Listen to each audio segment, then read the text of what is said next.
America great again. Thank you, North Carolina. Thank you. We're going to win Pennsylvania, and we're going to show the world what America stands for. আর কয়েক ঘন্টা পরই যুক্তরাষ্ট্রে হাতি গাঁথার লড়াই, শেষ মুহূর্তে ঝুলন্ত রাজ্যগুলোতে ট্রাম্প বাইডেনের ব্যস্ত সময়, ভোট গণনা ও ফলাফল নিয়ে জটিলতার আভাস। এবং পর্যাপ্ত আমদানিতে চট্টগ্রামের খাতুনগঞ্জে ৪৫ টাকার নিচে বিক্রি হচ্ছে পেঁয়াজ, তবে হঠাৎ করেই বেড়েছে আদার দাম, সরবরাহ কম থাকার অজুহাত।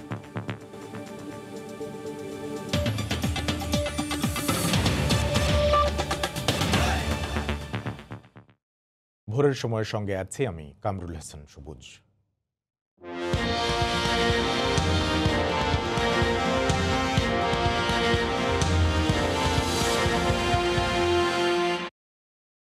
আর মাত্র কয়েক ঘন্টা পরই মার্কিন প্রেসিডেন্ট নির্বাচনের ভোট। কে যাবেন হোয়াইট হাউসে, ডোনাল্ড ট্রাম্প নাকি জো বাইডেন? জানতে মার্কিনীদের পাশাপাশি মুখিয়ে গোটা বিশ্ব। শেষ মুহূর্তেও প্রচারণায় ব্যস্ত ছিলেন দুই প্রার্থী। সব শেষ খবর জানাতে ওয়াশিংটন ডিসি থেকে যোগ দিচ্ছেন হাসানুজ্জামান সাকি। সরাসরি চলে যাচ্ছি তার কাছে। সাকি। কামরুল আহসান সবুজ, আপনাকে অসংখ্য ধন্যবাদ। আপনি জানেন যে পুরো এক মাস জুড়ে মার্কিন যুক্তরাষ্ট্রের প্রেসিডেন্ট নির্বাচন কাভার করার জন্য আমি আমেরিকার পথে পথে রয়েছি। ইতিমধ্যে ২৫টি অঙ্গরাজ্য সফর করেছি। সেখানে প্রতিটি অঙ্গরাজ্যে ভোটের কি পরিবেশ, নির্বাচন কোন পথে যাচ্ছে তা বোঝার চেষ্টা করেছি এবং সময় সংবাদের দর্শকদেরকে তা আমরা জানানোর চেষ্টা করেছি। তারই অংশ হিসেবে আমি এই মুহূর্তে যুক্তরাষ্ট্রের রাজধানী ওয়াশিংটন ডিসিতে অবস্থান করছি। রাত পোহালেই যুক্তরাষ্ট্রে মার্কিন প্রেসিডেন্ট নির্বাচন, এখন শুধুমাত্র ক্ষণ গণনার পালা। সবাই অধীর আগ্রহে অপেক্ষা করছেন। আপনি জানেন যে যুক্তরাষ্ট্রে প্রায় চার রকমের সময় এখানে রয়েছে, কারণ বিশাল দেশ। সেই অনুযায়ী যে পূর্ব উপকূলীয় যে অঞ্চল, new York, new jersey, Pennsylvania, Maryland, Virginia, Washington DC, এই যে পূর্ব উপকূলীয় অঞ্চল, সেই অঞ্চলে কিন্তু সময়ের ব্যবধান বাংলাদেশের থেকে 11 ঘন্টা। সেই অনুযায়ী আগামীকাল সকাল যুক্তরাষ্ট্রের সময়ে ভোরবার 6টায় প্রথম ভোটটি পড়বে মার্কিন যুক্তরাষ্ট্রের প্রেসিডেন্ট নির্বাচনে। তো আমি ওয়াশিংটন ডিসি থেকে এর পাশের অঙ্গরাজ্য, যেখানে অনেক বেশি সংখ্যক বাংলাদেশিরা বসবাস করেন, সেই ভার্জিনিয়া অঙ্গরাজ্যে অবস্থান করছি। সেখানে আমরা পেয়েছি দুজন বিশিষ্ট বাংলাদেশিকে। আমরা তাদের সঙ্গে কথা বলে নির্বাচনের পরিবেশটি জানার চেষ্টা করব। আমি শুরুতেই এখানকার একজন নারী উদ্যোক্তা, তার সঙ্গে আমি কথা বলবো। পিপল অ্যান্ড টেক যুক্তরাষ্ট্রের সবচেয়ে বড় যে আইটি প্রতিষ্ঠান আছে, সেই আইটি প্রতিষ্ঠানের উনি প্রেসিডেন্ট। তার সঙ্গে কথা বলবো। ফারহানা হানিফ, আমি দুঃখিত। তো ফারহানা হানিফ, একটু আসবেন আপনি। আমাদেরকে তো একটু সামাজিক দূরত্ব মেনেই, আমাদের স্বাস্থ্যবিধি মেনেই সব কিছু করতে হচ্ছে। আপনি আরেকটু কাছাকাছি আসবেন। জি, আপনি একটু বলবেন যে রাত পোহালেই তো ভোট, কিন্তু আমরা দেখেছি যে আগাম ভোট দিয়েছেন অনেক মানুষ। আপনি কি ভোট দিয়ে ফেলেছেন নাকি কালকে ভোট দেবেন? জি, ধন্যবাদ আপনাকে। অ্যাকচুয়ালি এবারে নির্বাচন নিয়ে আমরা বেশ এক্সাইটেড, এবং বিশেষ করে আমি বেশি এক্সাইটেড। আমি আগেই ভোট দিয়েছি, আর্লি ভোট দিয়েছি আরও 2 উইকস আগে, এবং আমার ফ্রেন্ডদেরকে, আমার যারা কলিগ আছে সবাইকে আমি এনকারেজ করেছি আর্লি ভোট দেওয়ার জন্য। So we are very excited. আপনি কবে ভোট দিলেন? আমি জাস্ট এই উইকেন্ডের আগের উইকেন্ডেতে ভোট দিয়েছি। বা মানে প্রায় 2 সপ্তাহ আগেই ভোট দিয়ে ফেলেছেন। আচ্ছা, তো আপনি যদি আমাদেরকে বলেন যে আর্লি ভোটের পরিবেশটা কেমন ছিল? অ্যাকচুয়ালি আমি সকালবেলা গিয়েছি, সকালবেলা দেখি যে লম্বা লাইন। তো আমি ওদের সাথে কথা বললাম যে কতক্ষণ লাগতে পারে। অনেকক্ষণ, হাফ অ্যান আওয়ারের মতো লাইনে দাঁড়িয়ে আবার চলে আসছি, বিকজ ওরা বলে যে 2 ঘন্টার উপরে লাগবে। সো অনেককে দেখেছি, ইভেন বয়স্ক, প্রাপ্তবয়স্ক মহিলারা, এবং সবাই বেশ উৎফুল্ল ছিল এই সময়টাতে। কিন্তু আমার অ্যাকচুয়ালি ধৈর্য ছিল না যে এতক্ষণ লম্বা লাইনে দাঁড়া থাকবো। তারপর আবার আমি বিকেলবেলা গিয়ে ট্রাই করেছি, তখন দেখি একটু হালকা পরিবেশ। সেই সময় সুযোগ করে আমি ভোটটি দিয়ে এসেছি। আচ্ছা, তো নির্বাচনটা কি মনে হচ্ছে যে বাইডেন না ট্রাম্প, কে জিতবে? কি আপনি কেমন দেখছেন? নির্বাচন নিয়ে তো অনেক ঘটনাই ঘটছে এখন, আপনার একটু প্রতিক্রিয়া জানতে চাই। I think is very challenging this time. প্যান্ডেমিকের মধ্যেও আমি সবাইকে দেখেছি সব ধরনের অ্যাকচুয়ালি বয়স্ক থেকে শুরু করে ইয়াং জেনারেশন যারা আছে সবাই বেশ উৎফুল্ল এবং সবাই এটা মনে করছে যে এই এবারের ভোটটা অ্যাকচুয়ালি বেশ important. So as a good citizen এবং my right and responsibility to vote, that's why I thought and আমি আর্লি ভোটটা দিয়েছি। আপনাকে অসংখ্য ধন্যবাদ ফারহানা হানিফ। কামরুল আহসান সবুজ, আপনি শুনছিলেন যে এই ভার্জিনিয়া অঙ্গরাজ্যের ওয়াশিংটন ডিসির একজন নারী উদ্যোক্তার কথা শুনছিলাম আমরা। তিনি আগাম ভোট দিয়ে ফেলেছেন, তিনি এখানকার নির্বাচনী পরিবেশ সম্পর্কে জানিয়েছেন। আমরা এখন এই অঙ্গরাজ্যেরও আরও একজন বিশিষ্ট জন আবু বকর হানিফ, তার সঙ্গে কথা বলবো। তিনি পেশায় একজন আইটি ইঞ্জিনিয়ার। জনাব হানিফ, আপনার সঙ্গে আমরা একটু কথা বলবো। একটু কাছাকাছি আসবেন, একটু আপনি বলবেন যে ভোটের পরিবেশ কেমন দেখছেন, যেহেতু ভোট অনেক দিন ধরেই শুরু হয়েছে এবং রাত পোহালেই মূল ভোটের দিন, তো আপনি কি ভোট দিয়েছেন? আমি এখনও ভোট দিই নাই। It's very exciting for me. Tomorrow আমি সকালেই যাব এবং ভোট দেব। এর আগে যারা ভোট দিয়েছিল আমরা দেখেছি 1 ঘন্টা 2 ঘন্টা ইভেন 3 ঘন্টা দাঁড়িয়ে থেকে ভোট দিচ্ছিল। তো এবার সবাই ভোট দিচ্ছে। আমি মনে করি 150 to 160 মিলিয়ন পিপল ভোট দেবে এইবার, আশা করা যাচ্ছে। জি, তো এইবারের নির্বাচন নিয়ে তো আমরা অনেক নেতিবাচক অনেক কিছু দেখছি। এইবারের নির্বাচন নিয়ে ব্যক্তি আক্রমণ হচ্ছে, একজন আরেকজনকে কটাক্ষ করছেন, তারপরে এই রাজনীতিতে গুম অপহরণের প্লটের কথা শুনেছি আমরা, প্রার্থীদেরকে হত্যার ষড়যন্ত্রের কথাও আমরা জেনেছি, ভোটারদেরকে হুমকি দেওয়ার কথা জানছি, অনেক কিছু শুনছি। তো সব কিছু মিলিয়ে কি মনে হচ্ছে যে এইবারের ভোট নিয়ে, কালকের ভোট নিয়ে কি কোনো আশঙ্কা, উদ্বেগ, উৎকণ্ঠা আছে?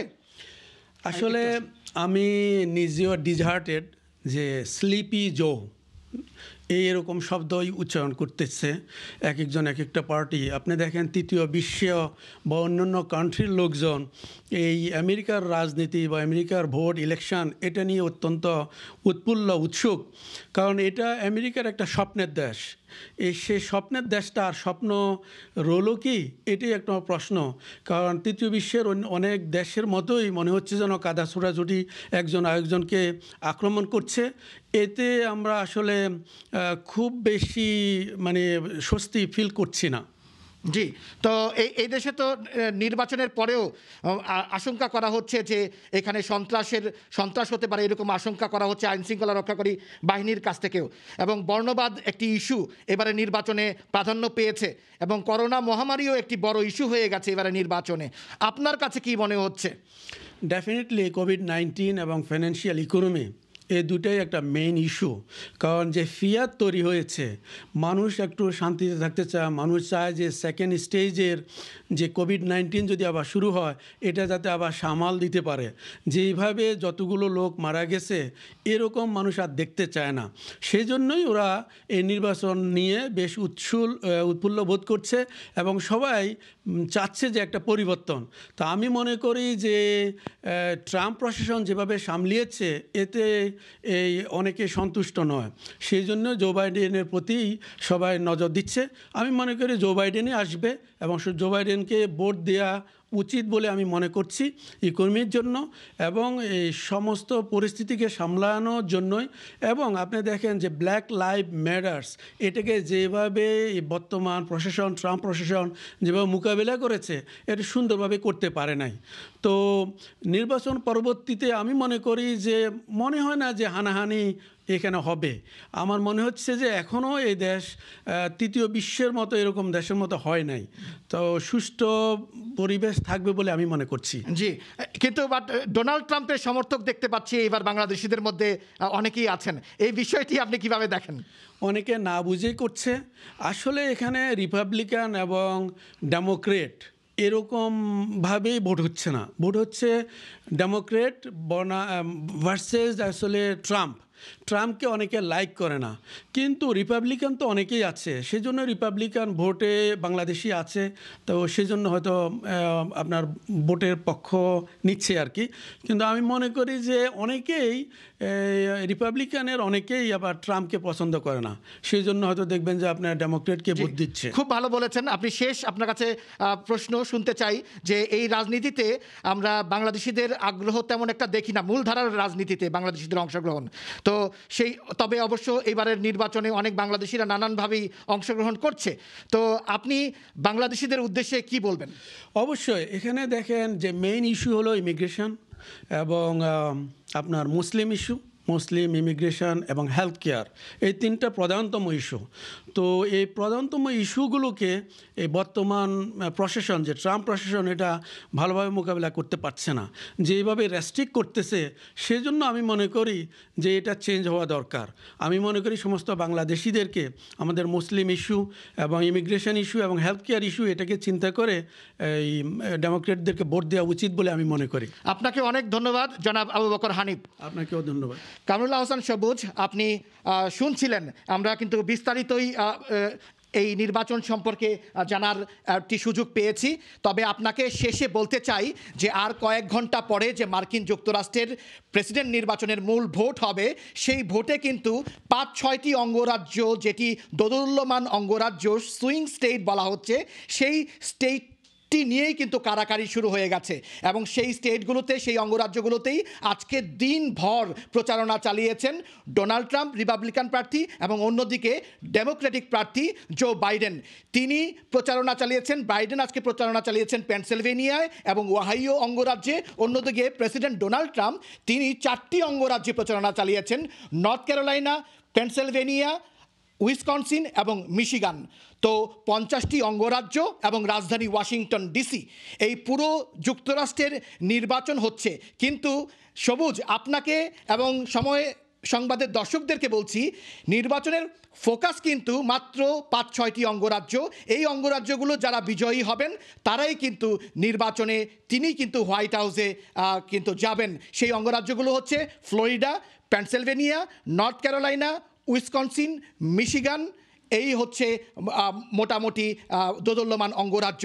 আমাদের দৃষ্টি এখন সেই সব ঝুলন্ত অঙ্গরাজ্যর দিকে, আর সারা বিশ্বের মানুষের দৃষ্টি এখন যুক্তরাষ্ট্রের দিকে, যে যুক্তরাষ্ট্রের প্রেসিডেন্ট নির্বাচন আর কয়েক ঘন্টা পরেই অনুষ্ঠিত হতে যাচ্ছে।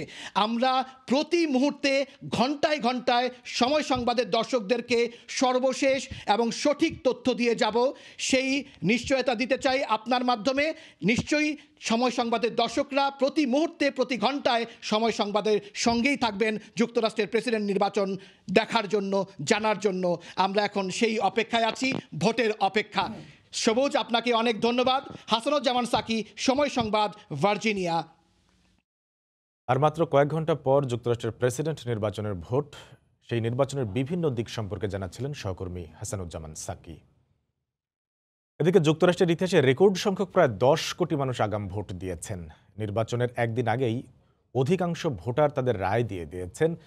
এসব আগাম ভোট, ডাকযোগে ভোট গণনা ও ফলাফল নিয়ে জটিলতার আভাস পাওয়া যাচ্ছে। দেশটির ইতিহাসে কোনো প্রেসিডেন্ট নির্বাচন নিয়ে এমন সংশয় আর উৎকণ্ঠা অতীতে দেখা যায়নি।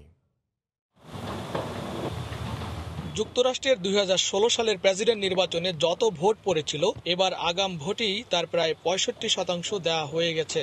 ডাকযোগে পাওয়া ভোট ও আগাম ভোটের গণনা ও গ্রহণযোগ্যতা নিয়ে দেখা দিয়েছে নানা আলোচনা আর সমালোচনা। পোস্টাল ভোট কখন ও কিভাবে গণনা করা হবে তার জন্য এক এক রাজ্যে রয়েছে এক এক ধরনের আইন। ফ্লোরিডা এবং অ্যারিজোনার মতো কিছু রাজ্যে পোস্টাল ভোটের গণনা শুরু হয়ে যাবে 3রা নভেম্বরের ভোটের দিনের আগেই। কিন্তু উইসকনসিন ও পেনসিলভেনিয়ায় 3রা নভেম্বরের আগে সেগুলো স্পর্শ করা হবে না। ফলে সেখান থেকে ভোটের ফলাফল আসবে দেরিতে। এখানে আছে আরো কিছু জটিলতা। পোস্টাল ভোট দেওয়ার সময়সীমা এক এক রাজ্যে এক এক ধরনের। কিছু রাজ্য যেমন জর্জিয়া 3রা নভেম্বর পর্যন্ত যেসব ভোট কর্তৃপক্ষের হাতে এসে পৌঁছবে সেগুলো গণনা করা হবে। কিন্তু অন্যান্য রাজ্য যেমন ওহাইও 3 তারিখে ভোট দিলেও, অর্থাৎ খামের মধ্যে 3রা নভেম্বরের পোস্টাল সিল থাকতে হবে, সেসব ভোট গণনা করা হবে। কোনো কোনো রাজ্যে গণনা সম্পন্ন হতে কয়েকদিন বা কয়েক সপ্তাহ লাগতে পারে। এসব ভোটের গণনা ও গ্রহণযোগ্যতা নিয়ে বিরোধ সুপ্রিম কোর্ট পর্যন্ত গড়াতে পারে বলেও ধারণা করা হচ্ছে। এদিকে প্রেসিডেন্ট ডোনাল্ড ট্রাম্প শান্তিপূর্ণভাবে ফল মেনে নেওয়ার আগাম কোনো নিশ্চয়তা দেননি। উল্টো কিছুটা এগিয়ে থাকলে পূর্ণ ফলাফল আসার আগেই ডোনাল্ড ট্রাম্প নিজেকে বিজয়ী ঘোষণা করে দিতে পারেন বলে মার্কিন সংবাদ মাধ্যমে খবর প্রকাশ হয়েছে। ডেমোক্র্যাটরা বলছেন ট্রাম্প পরাজিত হলে ক্ষমতা ছাড়বেন না, তাই সংঘাত অনিবার্য। অপরদিকে রিপাবলিকানরা বলছেন বাইডেন জিতলে আইন শৃঙ্খলা পরিস্থিতি নাজুক হবে। এমন অবস্থায় ট্রাম্পের সমর্থক ও বিরোধীদের মধ্যে সংঘাতের তীব্র আশঙ্কাও করছেন রাজনৈতিক বিশ্লেষকরা। আর মাত্র কয়েক ঘন্টা পর মার্কিন যুক্তরাষ্ট্রের সেই কাঙ্ক্ষিত নির্বাচনের পূর্বে দুই প্রার্থীর যে তুমুল লড়াই সেটি এখন প্রায় শেষ প্রান্তে। তবে মার্কিন জনগণ শঙ্কায় রয়েছেন শেষ পর্যন্ত ভোটের দিন এবং ভোটের পরবর্তী সময়ে কোনো প্রকার সহিংসতা থাকবে কি, নাকি শান্তিপূর্ণভাবেই সমাপ্ত হবে এই নির্বাচন। লস্কর আল মামুন, সময় সংবাদ, ক্যালিফোর্নিয়া, যুক্তরাষ্ট্র। স্বাস্থ্যমন্ত্রী জাহিদ মালিক বলেছেন, দেশে চিকিৎসা বা ওষুধের অভাবে রোগী মৃত্যুর ঘটনা বিরল। গতকাল বিকেলে বঙ্গবন্ধু শেখ মুজিব মেডিকেল বিশ্ববিদ্যালয় এক অনুষ্ঠানে মন্ত্রী আরও বলেন, করোনা থেকে বাঁচতে শীতকালে যে কোনো সামাজিক অনুষ্ঠান সীমিত রাখতে হবে। আমাদের কোথাও বাংলাদেশে কেউ বলতে পারবে না যে ওষুধের অভাব হচ্ছে বা চিকিৎসার অভাব হচ্ছে। চিকিৎসার অভাবে মানুষ মৃত্যুবরণ করছে, এই ধরনের ঘটনা আমাদের দেশে খুব বিরল। আমরা প্রত্যেকটি লোককে হাসপাতালে জায়গা দিতে পেরেছি, চিকিৎসা দিতে পেরেছি। সামনে যে শীতের মৌসুমে আমাদেরকে বেশি সজাগ হতে হবে। আমাদের বিয়ে শাদী হয় সেটা একটু সীমিত হইতে হবে। ধর্মীয় অনুষ্ঠান যেটা হয়, ওয়াজ মাহফিল, তারপরে পূজা হলো, এগুলোতে সীমিত হতে হবে। সামাজিক দূরত্ব বজায় রেখে হতে হবে। স্বাস্থ্য অধিদপ্তরের হিসেবে করোনায় আক্রান্ত হয়ে দেশে গতকাল দুপুর পর্যন্ত 25 জন মারা গেছেন। নতুন শনাক্ত হয়েছেন 1736 জন। এ নিয়ে দেশে মোট রোগীর সংখ্যা 4,10,988 জন।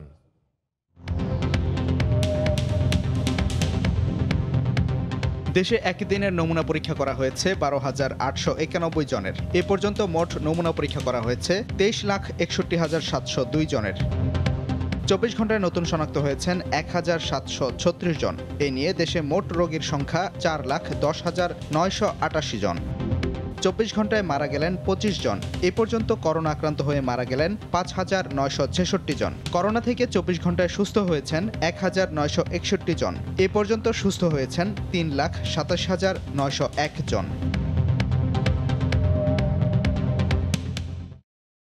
প্রধানমন্ত্রী শেখ হাসিনা বলেছেন, দেশ ও সমাজ নিয়ে যখন ষড়যন্ত্র সফল হয় না, তখনই একটি শ্রেণী সমালোচনায় মুখর হয়।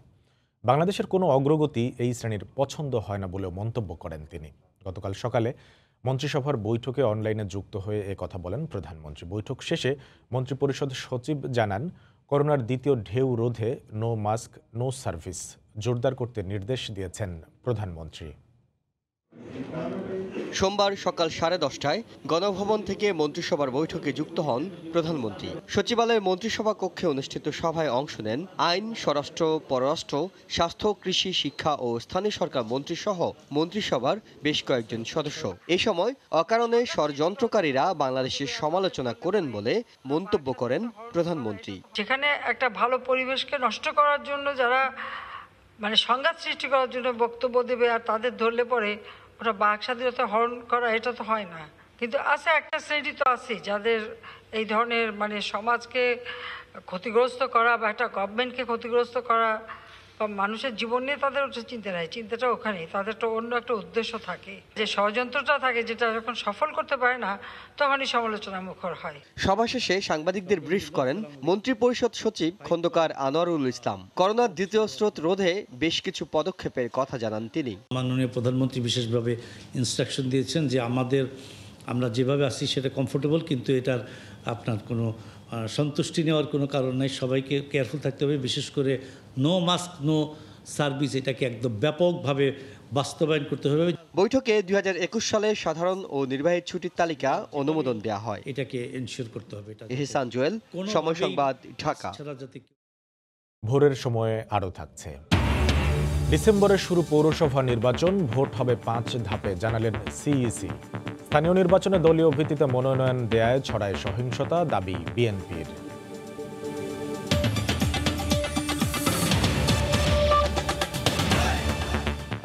চট্টগ্রাম বন্দর দিয়ে বিশ্বের নানা দেশ থেকে আমদানিকারকরা পর্যাপ্ত পেঁয়াজ আনায় খাতুনগঞ্জে 45 টাকার নিচে নেমে এসেছে দাম। তবে সরবরাহ কম থাকায় আদার দাম অস্বাভাবিক বেড়ে প্রতি কেজি বিক্রি হচ্ছে 260 টাকায়। নুরজামাল আতিকের ক্যামেরায় শফিকুল আলমের প্রতিবেদন। চট্টগ্রাম বন্দর দিয়ে আসতে শুরু করেছে প্রতিদিন কয়েক হাজার মেট্রিক টন পেঁয়াজ। এ অবস্থায় কমেছে পেঁয়াজের ঝাঁজ। খাতুনগঞ্জে পাকিস্তানের পেঁয়াজ প্রতি কেজি 40 টাকা, মিশরের 45 টাকা আর চীনেরটা বিক্রি হচ্ছে 42 টাকায়। তবে ভালো মানের কারণে এখনও দেশীয় পেঁয়াজ 72 থেকে 74 টাকায় বিক্রি হচ্ছে। বাইরে পেঁয়াজ আমদানি হচ্ছে চীন, মিয়ানমার, তুরস্ক, মিশর, পাকিস্তান। দেশি পেঁয়াজটা বিক্রি হচ্ছে 70 থেকে 75 টাকা, কিন্তু দেশি মালটা লস হচ্ছে ব্যাপারীদের।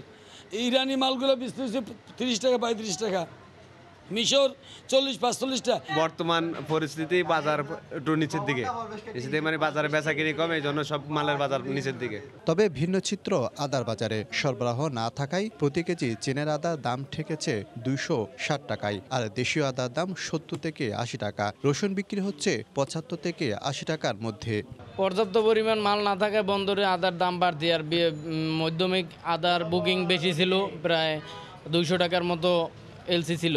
চায়না থেকে নিয়ে আসতে 200 টাকার মতো খরচ হতো, 200 টাকা কেজি পড়তো, যার কারণে আদার দাম বেশি। ব্যবসায়ী নেতারা বলছেন, বিশ্বের নানা দেশ থেকে পর্যাপ্ত পেঁয়াজ আসায় অস্থিরতা কমেছে বাজারে। বিভিন্ন দেশ থেকে আপনার প্রচুর পরিমাণ পেঁয়াজ আমদানি হচ্ছে এবং পাইপলাইনে অনেক পেঁয়াজ আছে এবং আরও পেঁয়াজ আসবে, তার কারণে পেঁয়াজটা বাড়ার কোনো সম্ভাবনা নাই। 14 সেপ্টেম্বর ভারত পেঁয়াজ রপ্তানি বন্ধ করে দেয়। এরপর বিশ্বের নানা দেশ থেকে পেঁয়াজ আমদানির অনুমতিপত্র নেয় চট্টগ্রামের 200-এর বেশি আমদানিকারক। শফিকুল আলম, সময় সংবাদ, চট্টগ্রাম। রাজধানীর কারওয়ান বাজারে আছেন রিপোর্টার শুভ খান। সরাসরি চলে যাচ্ছি তার কাছে। শুভ। ধন্যবাদ সবুজ। আমি রয়েছি রাজধানীর কারওয়ান বাজারে। সবুজ, দফায় দফায় ব্যবসায়ীদের সাথে বৈঠক এবং সরকারি বিভিন্ন সংস্থার অভিযানের পরে কিন্তু রাজধানীর আলুর বাজারের দাম এখনও নিয়ন্ত্রণে আসেনি। আজকেও কিন্তু কারওয়ান বাজারে আমরা দেখছি যে প্রতি কেজি আলু পাইকারিতে বিক্রি হচ্ছে 36 থেকে 38 টাকা কেজি দরে এবং খুচরাতে গিয়ে সেগুলো কিন্তু 40 থেকে 42 টাকা কেজি দরে বিক্রি হচ্ছে। এখানকার যারা ব্যবসায়ী রয়েছেন তারা কিন্তু বলছেন যে আসলে হিমাগার থেকে সরকার নির্ধারিত দামে কিন্তু এখনও তারা আলু পাননি, যার কারণে তাদেরকে কিন্তু এখনও বাড়তি দামে আলু বিক্রি করতে হচ্ছে। তবে এখানকার ব্যবসায়ীদের কিন্তু অনিয়ম রয়েছে। এরা কিন্তু প্রতিটি মূল্য তালিকায় পাইকারি লেখা আছে 30 টাকা প্রতি কেজি আলুর পাইকারি মূল্য এবং খুচরাতে লেখা আছে 35 টাকা কেজি। কিন্তু আমরা দেখতে পাচ্ছি যে পাইকারি পর্যায়ে কিন্তু আলু বিক্রি হচ্ছে 36 থেকে 38 টাকা কেজি দরে এবং খুচরাতে গিয়ে কিন্তু সেগুলো বিক্রি হচ্ছে 40 থেকে 42 টাকা কেজি দরে। এই বিষয়ে আমরা জিজ্ঞেস করলে কিন্তু তারা সদুত্তর দিতে পারেনি এবং তারা বলেছেন যে যেহেতু হিমাগার থেকে তাদেরকে বাড়তি দরে আলু কিনতে হয় 32 থেকে 33 টাকা কেজি দরে, সে কারণেই তাদের যুক্তি যে তারা 36 থেকে 38 টাকা কেজি দরে খুচরা পর্যায়ে বিক্রি করছেন, খুচরা বিক্রেতাদের কাছে বিক্রি করছেন এবং খুচরা বিক্রেতারা সেগুলো কিন্তু 40 থেকে 42 টাকা কেজি দরে বিক্রি করছেন। এক্ষেত্রে কিন্তু কোনো ধরনের আসলে কোনো নিয়ম মানা হচ্ছে না এবং বেশিরভাগ ক্ষেত্রে দেখা যাচ্ছে যে খুচরা পাড়া মহল্লার যে বিক্রেতা যারা কিনতে এসেছেন তাদের সাথে কিন্তু লিয়াজো করে এখানে বিক্রির যে কার্যক্রম সেটি কিন্তু চলছে। অর্থাৎ এখানকার যে পাড়া মহল্লার খুচরা বিক্রেতারা তারা কিন্তু বলছেন যে আলু কিনছেন আসলে 30 টাকা কেজি দরে, কিন্তু পরবর্তীতেই কিন্তু আমরা একটু দূরে গিয়ে তাদেরকে যখন জিজ্ঞেস করছি তখন কিন্তু তারা আসল কথাটি বলছেন যে আসলে 36 থেকে 38 টাকা কেজি দরে তাদেরকে আলু কিনতে হচ্ছে এবং এগুলো কিন্তু তারা পাড়া মহল্লায় নিয়ে 45 থেকে 46 টাকা বা কোনো কোনো ক্ষেত্রে তারা 50 টাকা কেজি দরেও কিন্তু বিক্রি করবেন, এমনটি কিন্তু তারা আমাদেরকে জানিয়েছেন। তো হিমাগার পর্যায়েও কিন্তু আমরা দেখতে পেয়েছি যে আসলে হিমাগারের মালিক যারা রয়েছেন তারাও কিন্তু আসলে সরকারের যে বেঁধে দেওয়া দাম 27 টাকা তারা কিন্তু সেটি মানছেন না, তারাও কিন্তু বাড়তি দরে বিক্রি করছেন। অর্থাৎ বলা চলে যে বিপণনের প্রতিটি স্তরেই কিন্তু আমরা দেখতে পাচ্ছি যে আলুর যে দাম সেটি কিন্তু বাড়িয়ে রাখা হচ্ছে, যে কারণে আসলে বাজার নিয়ন্ত্রণ হচ্ছে না। আমরা রয়েছি এখন পেঁয়াজের আড়তে। পেঁয়াজের ক্ষেত্রে একটু বলতে হয় যে পেঁয়াজের বাজারে কিন্তু মোটামুটি স্থিতিশীলতা রয়েছে এবং এখানকার যারা ব্যবসায়ী রয়েছেন তারা কিন্তু বলছেন যে দেশীয় পেঁয়াজগুলো বিক্রি হচ্ছে 78 টাকা কেজি দরে। এছাড়া দর্শক আপনারা দেখতে পাচ্ছেন এখন এগুলো মিশরের পেঁয়াজ বিক্রি হচ্ছে 48 টাকা কেজি দরে। এছাড়া চায়না যে পেঁয়াজগুলো রয়েছে সেগুলো বিক্রি হচ্ছে 40 টাকা কেজি দরে এবং পাকিস্তান থেকে যে পেঁয়াজগুলো আমদানি করা হয়েছে সেগুলো আসলে বিক্রি হচ্ছে 50 টাকা কেজি দরে, এবং বিক্রেতারা বলছেন যে আসলে সরবরাহ বেশ ভালো থাকার কারণে কিন্তু পেঁয়াজের বাজারে তেমন একটা দামে হেরফের নেই এবং সরবরাহ মোটামুটি ঠিকঠাক রয়েছে। এবং যেহেতু আমদানি হচ্ছে এবং আমদানি করা পেঁয়াজের পাশাপাশি দেশীয় যে পেঁয়াজগুলো রয়েছে সেগুলোর সরবরাহ কিন্তু অব্যাহত রয়েছে। এর পাশাপাশি একটু বিষয় একটু দর্শক আপনাদেরকে জানিয়ে রাখতে চাই, সরকারের পক্ষ থেকেও কিন্তু আসলে পেঁয়াজের সরবরাহ ঠিক রাখতে নানা ধরনের উদ্যোগ নেওয়া হয়েছে এবং সামনের বছরগুলোতে যেন পেঁয়াজের এরকম ধরনের আসলে সংকট না হয়, ভারত রপ্তানি বন্ধের পর যেন দাম আকাশচুম্বী না হয়, সে কারণে সে বিষয়ে কিন্তু সরকার বেশ উদ্যোগ নিয়েছে। ইতোমধ্যেই দেশের যে 14টি শীর্ষ পেঁয়াজ উৎপাদনকারী জেলাগুলোতে ক্রপিং জোন স্থাপনের উদ্যোগ নিয়েছে সরকার। এই জোনগুলোতে কৃষি কর্মকর্তাদের সার্বক্ষণিক তদারকির পাশাপাশি প্রয়োজনীয় যে সংরক্ষণ ব্যবস্থা, বিশেষ করে হিমাগার স্থাপন, সেগুলো করা হবে যেন পেঁয়াজের যে সংগ্রহকালীন যে ঘাটতি সেটি যেন কমানো যায়। সরকারি হিসাবে বলা হয়ে থাকে প্রায় 24 থেকে 25 লাখ টন পেঁয়াজের চাহিদা রয়েছে বছরে, কিন্তু আমাদের দেশে উৎপাদন হয় প্রায় 23 থেকে 24 লাখ টন এবং সংগ্রহকালীন 25% পেঁয়াজ পচে যায়, যে কারণে কিন্তু উৎপাদন আসলে প্রকৃত উৎপাদন দাঁড়ায় 19 লাখ টন, অর্থাৎ 7 থেকে 8 লাখ টন আমাদের প্রতি বছর পেঁয়াজের ঘাটতি থাকে। তো এই কারণে সরকার উদ্যোগ নিয়েছে যদি সংগ্রহকালীন যে 25% পেঁয়াজ নষ্ট হয় সেগুলো যদি সংরক্ষণ করা যায় তাহলে পেঁয়াজের ঘাটতি থাকে মাত্র 3 লাখ টন। তো সংরক্ষণ ব্যবস্থাটা জোরদার করতে সরকার ইতিমধ্যেই কিন্তু প্রকল্প নিয়েছে, কৃষিমন্ত্রী সেটি কিন্তু বলেছেন এবং এর পাশাপাশি ক্রপিং জোন স্থাপন করা হলে সেখানে কৃষকদের আসলে উন্নত জাতের বীজ সরবরাহ করা হবে এবং কৃষি কর্মকর্তারা সার্বক্ষণিক তদারকিতে থাকবেন যেন কৃষকের উৎপাদন ব্যবস্থাটা যেন জোরদার হয় এবং বাড়তি যেন উৎপাদন হয়, সেই লক্ষ্যেই কিন্তু তারা কাজ করবেন। তো এই বিষয়গুলো কিন্তু মাথায় রেখেই পরিকল্পনা নিয়ে যাওয়া হচ্ছে। তো পেঁয়াজের বাজারে এখানকার ব্যবসায়ীরা বলছেন যে এরকম সরবরাহ রয়েছে, তাতে তারা আশা করছেন যে পেঁয়াজের দামে যে খুব একটা হেরফের হবে না। তবে আলুর বাজারের ক্ষেত্রে কিন্তু কোনোভাবেই নিয়ন্ত্রণ হচ্ছে না এবং প্রতিটা ক্ষেত্রেই কিন্তু আমরা আলুর দরে দেখতে পাচ্ছি যে কারসাজি রয়েছে। এখানে যেমন খুচরা ব্যবসায়ীরা সঠিক তথ্য দিচ্ছেন না, পাইকারি ব্যবসায়ী যারা রয়েছেন তারাও কিন্তু আসলে সঠিক তথ্য দিচ্ছেন না এবং হিমাগার পর্যায়েও কিন্তু আসলে সঠিক তথ্য মিলছে না। সুতরাং প্রত্যেকটা পর্যায়ের কারসাজিতেই আসলে আলুর বাজার কিন্তু নিয়ন্ত্রণহীন এবং প্রতিদিনই কিন্তু আমরা দেখছি যে সরকারি বিভিন্ন সংস্থা বাজারে অভিযান চালাচ্ছে এবং তাদেরকে জরিমানা করা হচ্ছে। আসলে কাজের কাজ যেটি সেটি কিন্তু কোনোভাবেই হচ্ছে না এবং এখানকার ব্যবসায়ীরা বলছেন যে হিমাগার থেকে আসলে সরবরাহ না বাড়লে এবং সরকার নির্ধারিত দাম সেখান থেকে মানা না হলে আসলে পাইকারি কিংবা খুচরা পর্যায়ে কিন্তু এই দামে কোনো ধরনের কোনো প্রভাব পড়বে না, এমনটাই কিন্তু তারা দাবি করছেন। তো সবুজ রাজধানী কারওয়ান বাজারে নিত্যপণ্যের বাজারের সবশেষ আমার কাছে এই তথ্যই ছিল। সবুজ। রাজধানীতে আলু পেঁয়াজ সহ নিত্যপণ্যের বাজার পরিস্থিতি সম্পর্কে জানাচ্ছিলেন রিপোর্টার শুভ খান। হবিগঞ্জের দেশীয় মাছের সবচেয়ে বড় পাইকারি বাজার শায়েস্তানগর। ভোরের আলো ফোটার সাথে সাথে বিভিন্ন হাওর বিল থেকে মাছ সংগ্রহ করে বাজারে নিয়ে আসেন জেলেরা। রাশেদ আহমদ খানের তথ্য ছবি নিয়ে রিপোর্ট। দেশি মাছের সবচেয়ে বেশি বেচাকেনা হয় হবিগঞ্জের শায়েস্তানগর বাজারে। হাওরের রুই, কাতল, মৃগেল, বাইম, শোল, বোয়াল সহ দেশীয় প্রায় সকল প্রজাতির মাছ উঠে এই বাজারে। অন্যান্য বাজারের তুলনায় মাছের দামও অনেকটা কম, তাই এখান থেকে মাছ কিনে বিভিন্ন বাজারে বিক্রি করেন পাইকাররা। ভোর 5টা থেকে সকাল 10টা পর্যন্ত চলে বেচাকেনা। প্রতিদিন প্রায় 50 লাখ টাকার মাছ বিক্রি হয় বলে জানান মাছ ব্যবসায়ীরা। তবে স্থান সংকুলনের অভাবে মাছ কেনা বেচায় সমস্যা হয় বলে জানান আড়তদাররা। আমার অঞ্চল থেকে বিল, খালা, নদী নালা থেকে সম্পূর্ণ মাছই আসে, জিওল মাছ আসে, রুই, কাতলা, শিং, জাগুর, চিংড়ি মাছ বিক্রি করি, সব লোকাল মাছটা আমরা হবিগঞ্জ আড়ত থেকে কিনা বিভিন্ন ঢাকায়, মিরপুরে বিভিন্ন অঞ্চলে আমরা বেচা কেনা করি। বাজারের উন্নয়ন করা হলে আরো বেশি পাইকার বসবেন বলে মনে করেন বাজার কমিটির সদস্য। বিভিন্ন এলাকার থেকে পাইকার পত্র আসে, কোটি কোটি টাকার মাল বেচা কিনা হয়, ভালো ভালো মাছ হয়, আরো দুজো বাজার উন্নত হয়, আরো বিভিন্ন এলাকার থেকে মাছ আইব। জেলায় ছোট বড় হাওর ও বিল রয়েছে 156টি। এসব জলাশয় থেকে বছরে গড়ে উৎপাদন হয় 120 কোটি টাকার মাছ। সময় সংবাদ, হবিগঞ্জ। আবহাওয়া অনুকূলে না থাকা এবছর আগাম শীতকালীন সবজি চাষ করে চরম ক্ষতির শিকার যশোরের চাষিরা। তাদের অভিযোগ, সংকট মুহূর্তে কৃষি বিভাগকেও পাশে পাচ্ছেন না তারা।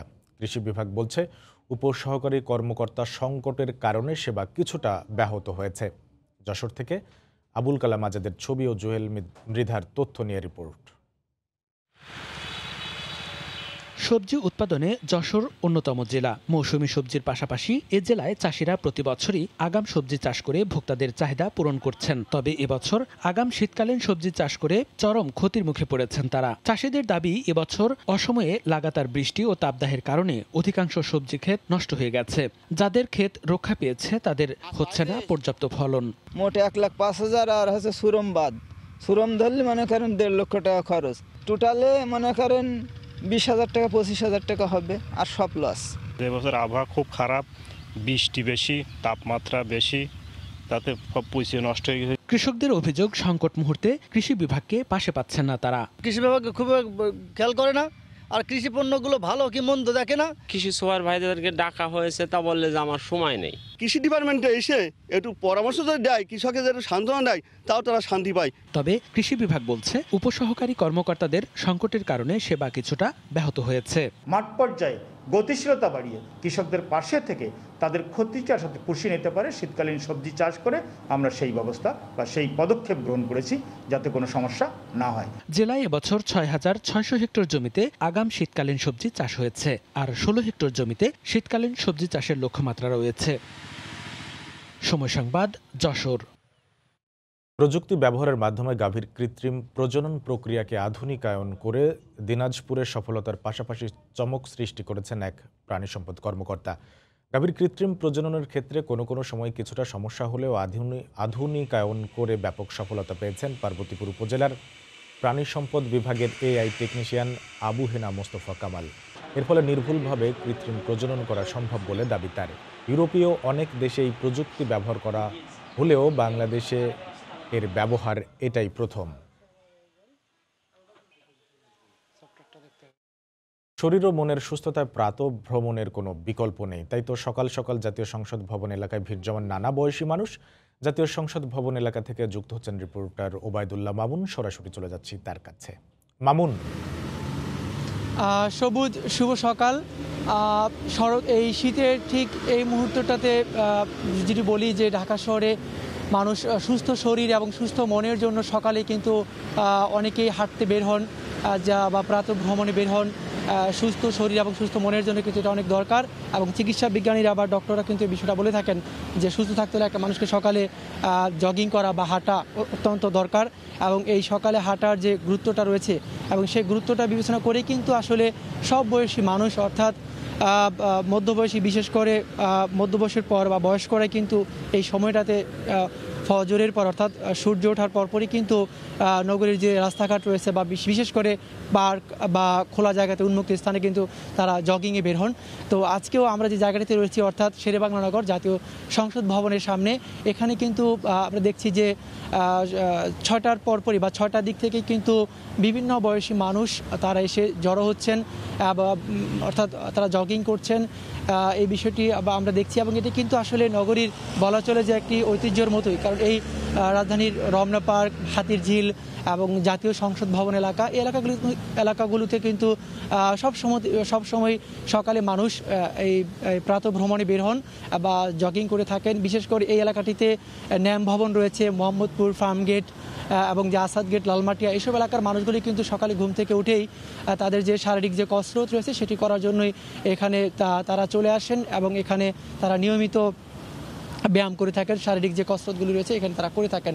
এবং কিছুক্ষণ আগে কয়েকজন বয়স্ক মানুষের সাথে, মুরব্বীদের সাথে কথা হয়েছে যে তারা আসলে এখানে থাকেন দীর্ঘদিন ধরে, অর্থাৎ 20-30 বছর ধরেই তারা এই এলাকাটিকে বেছে নিয়েছেন তাদের শারীরিক কসরত বা এই প্রাতঃভ্রমণ হিসেবে এই জায়গাটিকে বেছে নিয়েছেন এবং সুন্দর পরিচ্ছন্ন জায়গা হিসাবে আসলে মূলত এখানে তাদের যে প্রাতঃভ্রমণ বা জগিংয়ের জন্য উন্মুক্ত পছন্দসই জায়গা হিসাবে বেছে নিয়েছেন। এখানে তারা সেই কাজটি নিয়মিত করে থাকেন। আরেকটি বিষয় বলে রাখি যে চিকিৎসা বিজ্ঞানীরা বা ডক্টররা যে বিষয়টি বলে থাকেন যে একজন মানুষকে সুস্থ থাকতে হলে দিনে কমপক্ষে 20 থেকে 30 মিনিট হাঁটা দরকার বলে তারা মত দিয়েছেন। এবং আরেকটি বিষয় বলবো যে অন্ততপক্ষে 5 দিনে 150 মিনিট একজন লোকের সুস্থ থাকতে হলে হাঁটা উচিত, এবং সেটি সকালে কিংবা বিকেলেও হতে পারে। এবং তবে বেশিরভাগ মানুষই কিন্তু আসলে দেখা যায় যে আমাদের দেশে সকালে হাঁটেন এবং এই বিষয়টি আসলে কর্ম দক্ষতা বা কর্মে অধিক মনোযোগী হতে সহায়ক এবং নিদ্রার ক্ষেত্রেও অনেকটা উপকারী বলে চিকিৎসা বিজ্ঞানে মনে করা। এবং যদি তারা ডক্টররা প্রায় বলে থাকেন যে যদি অধিক সময় বা দীর্ঘায়ু লাভ করতে চান তাহলে সকালে হাঁটুন। মানে হাঁটার যে ক্ষেত্রে যে পরামর্শ দেওয়ার ক্ষেত্রে বা উৎসাহ দেওয়ার ক্ষেত্রে এই কথাটা তারা বলে থাকেন যে সুস্থ থাকতে এবং অধিক বা দীর্ঘায়ু লাভের ক্ষেত্রে হাঁটার যে গুরুত্বটি রয়েছে। আর বিশেষ করে আমাদের দেশে একটি ট্র্যাডিশনে যে পরিণত হয়েছে যে বিশেষ করে যারা ডায়াবেটিসে ভোগেন বা ভুক্তভোগী তাদেরকেই বেশিরভাগ দেখা যায় যে সকালে হাঁটতে। কিন্তু সুস্থ থাকতে এবং সুস্থ বা মনের অধিকারী হতে হলে কিন্তু আসলে প্রত্যেক মানুষকেই সকালে হাঁটার উপর জোর দিয়ে থাকেন চিকিৎসা বিজ্ঞানীরা। এবং এই বিষয়টি কিন্তু বহুদিন ধরেই কিন্তু এই ঢাকা শহরে মানুষ এই জায়গাটিতে আসলে তাদের প্রাতঃ ভ্রমণের জায়গা হিসাবে তারা বেছে নিয়েছেন। তো সবুজ, আমার কাছে এই ছিল জাতীয় সংসদ ভবন এলাকা থেকে প্রাতঃ ভ্রমণের সবশেষ খবর। সবুজ। সুস্থ থাকতে প্রাতঃ ভ্রমণের গুরুত্ব সম্পর্কে জানাচ্ছিলেন সহকর্মী ওবায়দুল্লাহ মামুন। ডিসেম্বরের শেষে শুরু হচ্ছে পৌরসভা নির্বাচন। প্রথম ধাপে 20 থেকে 25টি পৌরসভায় ভোট হবে। পর্যায়ক্রমে 5 ধাপে আগামী মে মাসের মধ্যে দেশের সব পৌরসভা নির্বাচন সম্পন্ন হবে। সোমবার নির্বাচন কমিশনের সভা শেষে সাংবাদিকদের তথ্য জানান প্রধান নির্বাচন কমিশনার KM নুরুল হুদা। জানুয়ারি মাসের মধ্যে এবং ফেব্রুয়ারি মাসের ফার্স্ট উইকের মধ্যে যে সমস্ত নির্বাচনগুলো ডিউ হবে ওই নির্বাচনগুলো আমরা করে ফেলবো হয়তো ডিসেম্বরের শেষের দিকে। পৌরসভা নির্বাচন যেগুলো সেগুলো EVM-এ হবে। স্থানীয় সরকার প্রতিষ্ঠানের অনেকগুলো ক্ষেত্রে উপজেলা পরিষদের পৌরসভার এগুলোর ক্ষেত্রে পলিটিক্যাল পার্টির নমিনেশন আসে, সেটা RPO-তে এটা অ্যাডজাস্ট করা যায় না। এই সমস্ত কারণে আমরা প্রস্তাব করেছি যে এটাকে আমরা আলাদা একটা আইন করব। তবে যদি সরকার মনে করে যে না ওটাও আলাদা আইন করার দরকার নেই তাহলে আমরা আবার মূল আইনের মধ্যে RPO-র মধ্যে সেটা সম্পৃক্ত করা যাবে। স্থানীয় সরকার নির্বাচনে রাজনৈতিক মনোনয়ন দেওয়ার কারণে গ্রাম পর্যায়ে দলীয় বিদ্বেষ ও সহিংসতা ছড়িয়ে পড়ছে বলে মন্তব্য করেছেন বিএনপি নেতারা। সোমবার বিকেলে গুলশানে বিএনপি চেয়ারপারসনের রাজনৈতিক কার্যালয়ে সংবাদ সম্মেলনে দলের শীর্ষ নেতারা বলেন, জনগণকে নির্বাচন থেকে দূরে রাখতেই করোনার মধ্যেই পৌরসভা নির্বাচনের আয়োজন করা হয়েছে। এই যে ইউনিয়ন পরিষদের চেয়ারম্যানের রাজনৈতিক মনোনয়ন, এটা আমাদের রাজনৈতিক যে বিরোধ এটাকে একেবারে গ্রাম পর্যায় পর্যন্ত সম্প্রসারিত করে ফেলছে। যেহেতু জেলা পরিষদের রাজনৈতিক মনোনয়নের কোনো সুযোগ নাই, অন্তত ইউনিয়ন পরিষদের রাজনৈতিক মনোনয়নের যে বিধান, এটা নতুন বিধান করা হয়েছে, সরকার করেছে, এটা বাতিল করা হবে। নিয়ম ভঙ্গ করি যেটা জানুয়ারিতে হওয়ার কথা সেগুলোকে তারা ডিসেম্বরে আগে করতে যাচ্ছে। এটার উদ্দেশ্য আছে যে তারা এই করোনার যে আপনার একটা ভয়াবহতা আবার নতুন করে সৃষ্টি হয়েছে, দ্বিতীয় ধাপে এসেছে, এই সময় নির্বাচন করার অর্থই হচ্ছে যে আপনার জনগণের অংশগ্রহণ হবে না। সীমানা জটিলতায় আটকে থাকা যশোরের বেনাপোল পৌরসভার নির্বাচনের দাবিতে প্রধান নির্বাচন কমিশনারের কাছে স্মারকলিপি দিয়েছে বেনাপোল পৌরসভা আন্দোলন কমিটি। গতকাল দুপুরে জেলা প্রশাসকের মাধ্যমে এই স্মারকলিপি দেওয়া হয়। এ সময় জেলা প্রশাসক স্মারকলিপি গ্রহণ করে তা প্রধান নির্বাচন কমিশনারের কাছে পাঠানোর আশ্বাস দেন। স্মারকলিপিতে অভিযোগ করা হয় পৌর মেয়র তার অনুসারীদের দিয়ে মামলা দায়ের করে নির্বাচন বাধাগ্রস্ত করে আসছে। এতে দীর্ঘ 5 বছর ধরে পৌরসভায় নির্বাচন হচ্ছে না। পৌর এলাকার উন্নয়ন ও নাগরিকদের সেবা নিশ্চিত করতে নির্বাহী আদেশে পুরাতন সীমানায় নির্বাচনের দাবি জানান পৌরবাসীরা।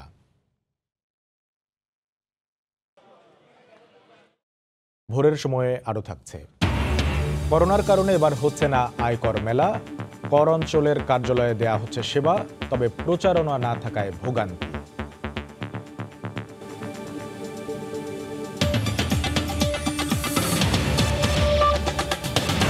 একুশ ব্যক্তি ও প্রতিষ্ঠানকে জাতীয় প্রাথমিক শিক্ষা পদক 2019-এর জন্য মনোনীত করা হয়েছে। গতকাল প্রাথমিক ও গণশিক্ষা মন্ত্রণালয় সংক্রান্ত একটি প্রজ্ঞাপন জারি করে শ্রেষ্ঠ জেলা প্রশাসক মনোনীত হয়েছেন টাঙ্গাইলের মোহাম্মদ শহীদুল ইসলাম। পিরোজপুরের ভান্ডারিয়ার মিরাজুল ইসলাম হয়েছেন শ্রেষ্ঠ উপজেলা চেয়ারম্যান। আর শ্রেষ্ঠ প্রধান শিক্ষক হয়েছেন রাজবাড়ীর বালিয়ান্দির স্বাবলম্বী ইসলামপুর সরকারি প্রাথমিক বিদ্যালয়ের মোহাম্মদ শহীদুল ইসলাম। প্রতি বছর মার্চের শেষ সপ্তাহে জাতীয় প্রাথমিক শিক্ষা সপ্তাহ উপলক্ষে জাতীয় প্রাথমিক শিক্ষা পদক ঘোষণা করা হয়, কিন্তু এবছর করোনার কারণে তা পিছিয়ে যায়। করোনার ধাক্কা কাটিয়ে চলতি অর্থ বছরের শুরুতে দেশের রপ্তানি আয় সুবাতাস বইলেও ধাক্কা লাগে অক্টোবরে এসে। সোমবার রপ্তানি উন্নয়ন ব্যুরোর হালনাগাদ তথ্যে দেখা যায় সদ্য শেষ হওয়া অক্টোবর মাসে 313 কোটি 70 লাখ ডলার লক্ষ্যমাত্রার বিপরীতে 294 কোটি 78 লাখ ডলারের পণ্য রপ্তানি করেছে বাংলাদেশ, যা লক্ষ্যমাত্রার চেয়ে 6.03% কম। অক্টোবরের রপ্তানি আয় কমলেও চলতি অর্থ বছরের জুলাই থেকে অক্টোবর এই 4 মাসের হিসাবে গত অর্থ বছরের একই সময়ের চেয়ে রপ্তানি আয় প্রবৃদ্ধি হয়েছে প্রায় 1%। চলতি অর্থ বছরের প্রথম 4 মাসে 1,279 কোটি 60 লাখ ডলার লক্ষ্যমাত্রার বিপরীতে রপ্তানি আয় হয়েছে 1,484 কোটি 46 লাখ 40 হাজার ডলার। চামড়াজাত পণ্য এবং পোশাক রপ্তানিতে মন্দাভাব থাকলেও পাট পণ্য রপ্তানিতে 40% ও শুধু রপ্তানিতে 20% বেড়েছে। কোভিড-19 সংক্রমণের সংখ্যায় 1 দশক পার করে প্রথমবারের মতো এবার হচ্ছে না জাতীয় আয়কর মেলা। তবে মেলার বিকল্প হিসাবে অধিকাংশ কর অঞ্চল নিজস্ব অফিস প্রাঙ্গণে মেলার পরিবেশে আয়কর রিটার্ন গ্রহণ ও কর সেবা দিচ্ছে। তবে দু একটি কর অঞ্চল মুঠোফোনে এ সেবার তথ্য করদাতাদের জানালেও প্রচারণা না থাকায় অধিকাংশই জানেন না কোথায় আয়কর রিটার্ন দাখিল করবেন। ফলে সার্কেল অফিসে গিয়ে ভোগান্তির শিকার হচ্ছেন করদাতারা। বিস্তারিত জানাচ্ছেন হাজেরা শিউলি। এক জায়গায় সব সেবা পাওয়ায় 2010 সাল থেকে শুরু হওয়া জাতীয় আয়কর মেলা ক্রমশ করদাতাদের কাছে জনপ্রিয়তা পায়। কোভিডের কারণে ছেদ পড়ল এবার মেলা আয়োজনে। তবে করদাতাদের নির্বিঘ্নে রিটার্ন দাখিল নিশ্চিতে সারা দেশের 31টি কর অঞ্চলে মেলার পরিবেশে রিটার্ন গ্রহণ ও কর সেবা দেওয়ার নির্দেশনা দিয়েছে জাতীয় রাজস্ব বোর্ড। 1 নভেম্বর থেকে কিছু কর অঞ্চল বুথ সাজিয়ে রিটার্ন জমা নেওয়া শুরু করলেও এ বিষয়ে জানা নেই অধিকাংশ করদাতার। এরা যে এখানে জমা দিবে এটা কোনো প্রচারণা নাই, কোনো কিছু নাই, 3 জায়গায় ঘুরে এখন এখানে আসছে। একই সাথে সব সেবা না থাকায় অনেকেই অসন্তোষ প্রকাশ করেন। এছাড়া কর অফিসে হয়রানির অভিযোগ করে মেলা অব্যাহত রাখারও দাবি জানান কেউ কেউ। একটু আতঙ্কে ছিলাম, তো এখন এখানে এসে দেখলাম যে ব্যবস্থা খুব ভালো, এইখানে একটা মেলার মতো পরিবেশ তৈরি করা হয়েছে। মেলা হলেই ভালো হয়, কারণ ওখানে অন্য সার্ভিস যান, ব্যাংকের সার্ভিস টাকা জমা দিতে পারে, চালান জমা দিতে পারে, সুবিধা হয়। এই কোনো সুবিধা এখানে নাই। এখানে এসে একজন লোকে জানে যে এখানে ব্যাংক নাই, তখন সোনালী ব্যাংক কোথায় আছে সেখানে দৌড়াইতে হয়।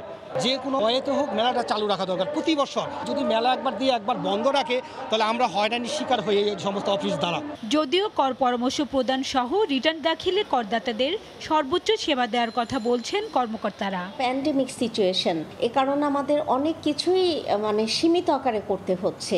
বিকল্প হিসেবে আমরা কর অঞ্চল ভিত্তিক আয়কর রিটার্ন গ্রহণের এবং কর পরামর্শ প্রদানের সেবা কেন্দ্র খুলেছি। সার্বক্ষণিকভাবে করদাতাদের সেবা দেওয়ার জন্য চেষ্টা করে যাচ্ছি। গেল বছর মোট 22 লাখ করদাতা রিটার্ন দাখিল করেন। করোনার কারণে অনেকের আয় কমে যাওয়ায় এবছর রিটার্ন জমা কমবে বলে মনে করছেন বিশ্লেষকরা। 30 নভেম্বর পর্যন্ত ব্যক্তি শ্রেণীর করদাতারা জরিমানা ছাড়াই রিটার্ন জমা দিতে পারবেন। হাজেরা শিউলি, সময় সংবাদ, ঢাকা। সিরাজগঞ্জে বর্জ্য থেকে জ্বালানি উৎপাদন প্রকল্পের ভিত্তিপ্রস্তর স্থাপন করা হয়েছে। শহরের রামগতি এলাকায় পৌরসভা ও যুক্তরাজ্য ভিত্তিক প্রতিষ্ঠান স্কলার্স পাওয়ার লিমিটেডের যৌথ উদ্যোগে এ প্ল্যান্ট নির্মিত হবে। গতকালের উদ্বোধন করেন স্থানীয় সংসদ সদস্য হাবিবে মিল্লাত। এ সময় বিদেশি পরিচালকরা ভিডিও কলে অংশ নেন। আগামী 1 বছরের মধ্যে এই প্রকল্পের কাজ শেষ হওয়ার কথা রয়েছে। শহরের সব বর্জ্যকে জ্বালানি সম্পদে পরিণত করার লক্ষ্যেই এই প্রকল্প নেওয়া হয়েছে বলে জানান সিরাজগঞ্জ পৌর মেয়র সৈয়দ আব্দুর রউফ মুক্তা। নবায়নযোগ্য জ্বালানিতে সর্বপ্রথম পৌর বর্জ্য বিনষ্টকরণ কারখানা ভবিষ্যৎ প্রজন্ম দেখতে। বৈশ্বিক সংকট কাটবেই, আমরা জয়ী হবই, এই স্লোগানে রংপুরে শুরু হতে যাচ্ছে 3 দিনব্যাপী নাট্যোৎসব। গতকাল সকালে নগরের টাউন হলে বেলুন উড়িয়ে নাট্যোৎসবের উদ্বোধন করেন আঞ্চলিক সাহিত্য পরিষদের সম্পাদক কবি দিলরুবা শাহাদাত। এর আগে জাতীয় পতাকা উত্তোলন ও জাতীয় সঙ্গীতের মধ্য দিয়ে অনুষ্ঠানের শুভ সূচনা করা হয়। আগামী বৃহস্পতিবার ও শুক্রবার সন্ধ্যায় টাউন হলের মঞ্চে নাটক নীল গলিতার গীত ও শিখণ্ডী কথা মঞ্চস্থ হবে।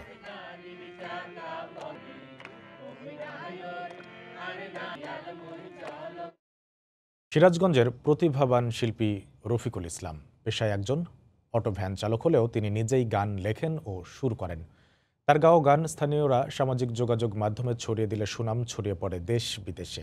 কোনো প্রাতিষ্ঠানিক প্রশিক্ষণ ছাড়াই খালি গলায় তার অসাধারণ সঙ্গীত পরিবেশনে দর্শকরা মুগ্ধ হন। ভবিষ্যতে একজন বড় সঙ্গীত শিল্পী হওয়ার স্বপ্ন রফিকুলের। রিঙ্কু কুণ্ডুর রিপোর্ট, ছবি তুলেছেন অমৃত সেন। সিরাজগঞ্জের কামারখন্দ উপজেলার চালা শাহবাজপুর গ্রামের অটো ভ্যান চালক রফিকুল ইসলাম। সঙ্গীতের উপর কোনো প্রাতিষ্ঠানিক প্রশিক্ষণ না থাকলেও নিজে গান লেখেন ও সুর দেন। আমি এক অটো রিকশাওয়ালা, তাই তো আমার বুকে এত দুঃখ কষ্ট জ্বালা।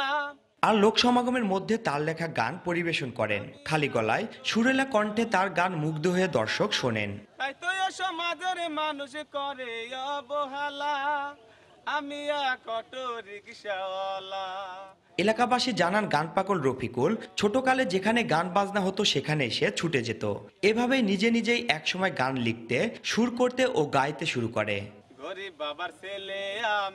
আর তার গান স্থানীয়রা ভিডিও করে সামাজিক যোগাযোগ মাধ্যমে ছড়িয়ে দিলে তার সুনাম ছড়িয়ে পড়ে দেশ বিদেশে। রফিক নিজেই গান লেখে, নিজেই আমাদেরকে শোনায় এবং আমরা দর্শক রফিকের গান শুনে খুব আনন্দিত হই। গান গাইতে আছে, আবার নিজেই লেখা গান গায়, এটা খুব সুন্দর, এটা আমাদের গর্ব। আমাদের অত্র এলাকার ভিতরে ওর গানের খুব একটা নাম আছে। ওর গান যে কোনো জায়গায় ও যে কোনো অনুষ্ঠানে গেলে পরে ওর গান মানুষ খুব শোনে। দর্শকে অনেক প্রচুর মানে ছাড়ার সাথে সাথে এই ভিউ অনেক হয়ে যায়। ভবিষ্যতে বড় মাপের শিল্পী হওয়ার স্বপ্ন রফিকুলের, এজন্য সকলের সহযোগিতা চেয়েছেন তিনি। সব সময়ের জন্য আমার কাছে ফোন আসে যে আপনি ভাইয়া আপনার গানটা খুবই ভালো হয়েছে, আপনার গান আমরা পছন্দ করি, আপনি সামনের দিকে এগিয়ে যান, আপনার গানগুলো আমাদের অনেক ভালো লাগে। রফিকুল এখন পর্যন্ত শতাধিক গান রচনার পাশাপাশি সুরও দিয়েছেন। রিঙ্কু কুণ্ডু, সময় সংবাদ, সিরাজগঞ্জ। চাঁদপুরে পদ্মা মেঘনায় মা ইলিশ রক্ষায় কোস্টগার্ডের অভিযান চলছে। এই মুহূর্তে কোস্টগার্ড দলের সঙ্গে আছেন সহকর্মী ফারুক আহমদ। সরাসরি চলে যাচ্ছি তার কাছে। ফারুক। সবুজ, আমি ভোর 6টা থেকে বাংলাদেশ কোস্টগার্ডের একটি দলের সাথে আছি। আমরা ইচুলিঘাট থেকে যখন যাত্রা করি তখন যে চাঁদপুরের পদ্মা মেঘনা পেরিয়ে আমরা আনন্দবাজার এলাকায় পৌঁছি, সেখানে তখন দেখতে পাই যে বেশ কিছু জেলে নৌকা মাছ ধরছে। তখন কোস্টগার্ডের টিমগুলো তাদের তাড়া করে, এর মধ্যে একটি নৌকা আটক করতে সক্ষম হয় এবং বেশ কিছু ইলিশ এবং জালও জব্দ করা হয়। একসঙ্গে 6 জন জেলেকে আটক করে। তো বাংলাদেশের কোস্টগার্ডের যিনি লেফটেন্যান্ট কমান্ডার আমার সাথে এই মুহূর্তে আছেন এনায়েতুল্লাহ, আমি তার সাথে কথা বলবো। আসলে বাংলাদেশ কোস্টগার্ড এই যে মা ইলিশ সংরক্ষণে যে কার্যক্রম পরিচালনা করছে, আসলে সেই কার্যক্রমের বিষয়টা আমাকে যদি একটু খোলাসা করে বলেন।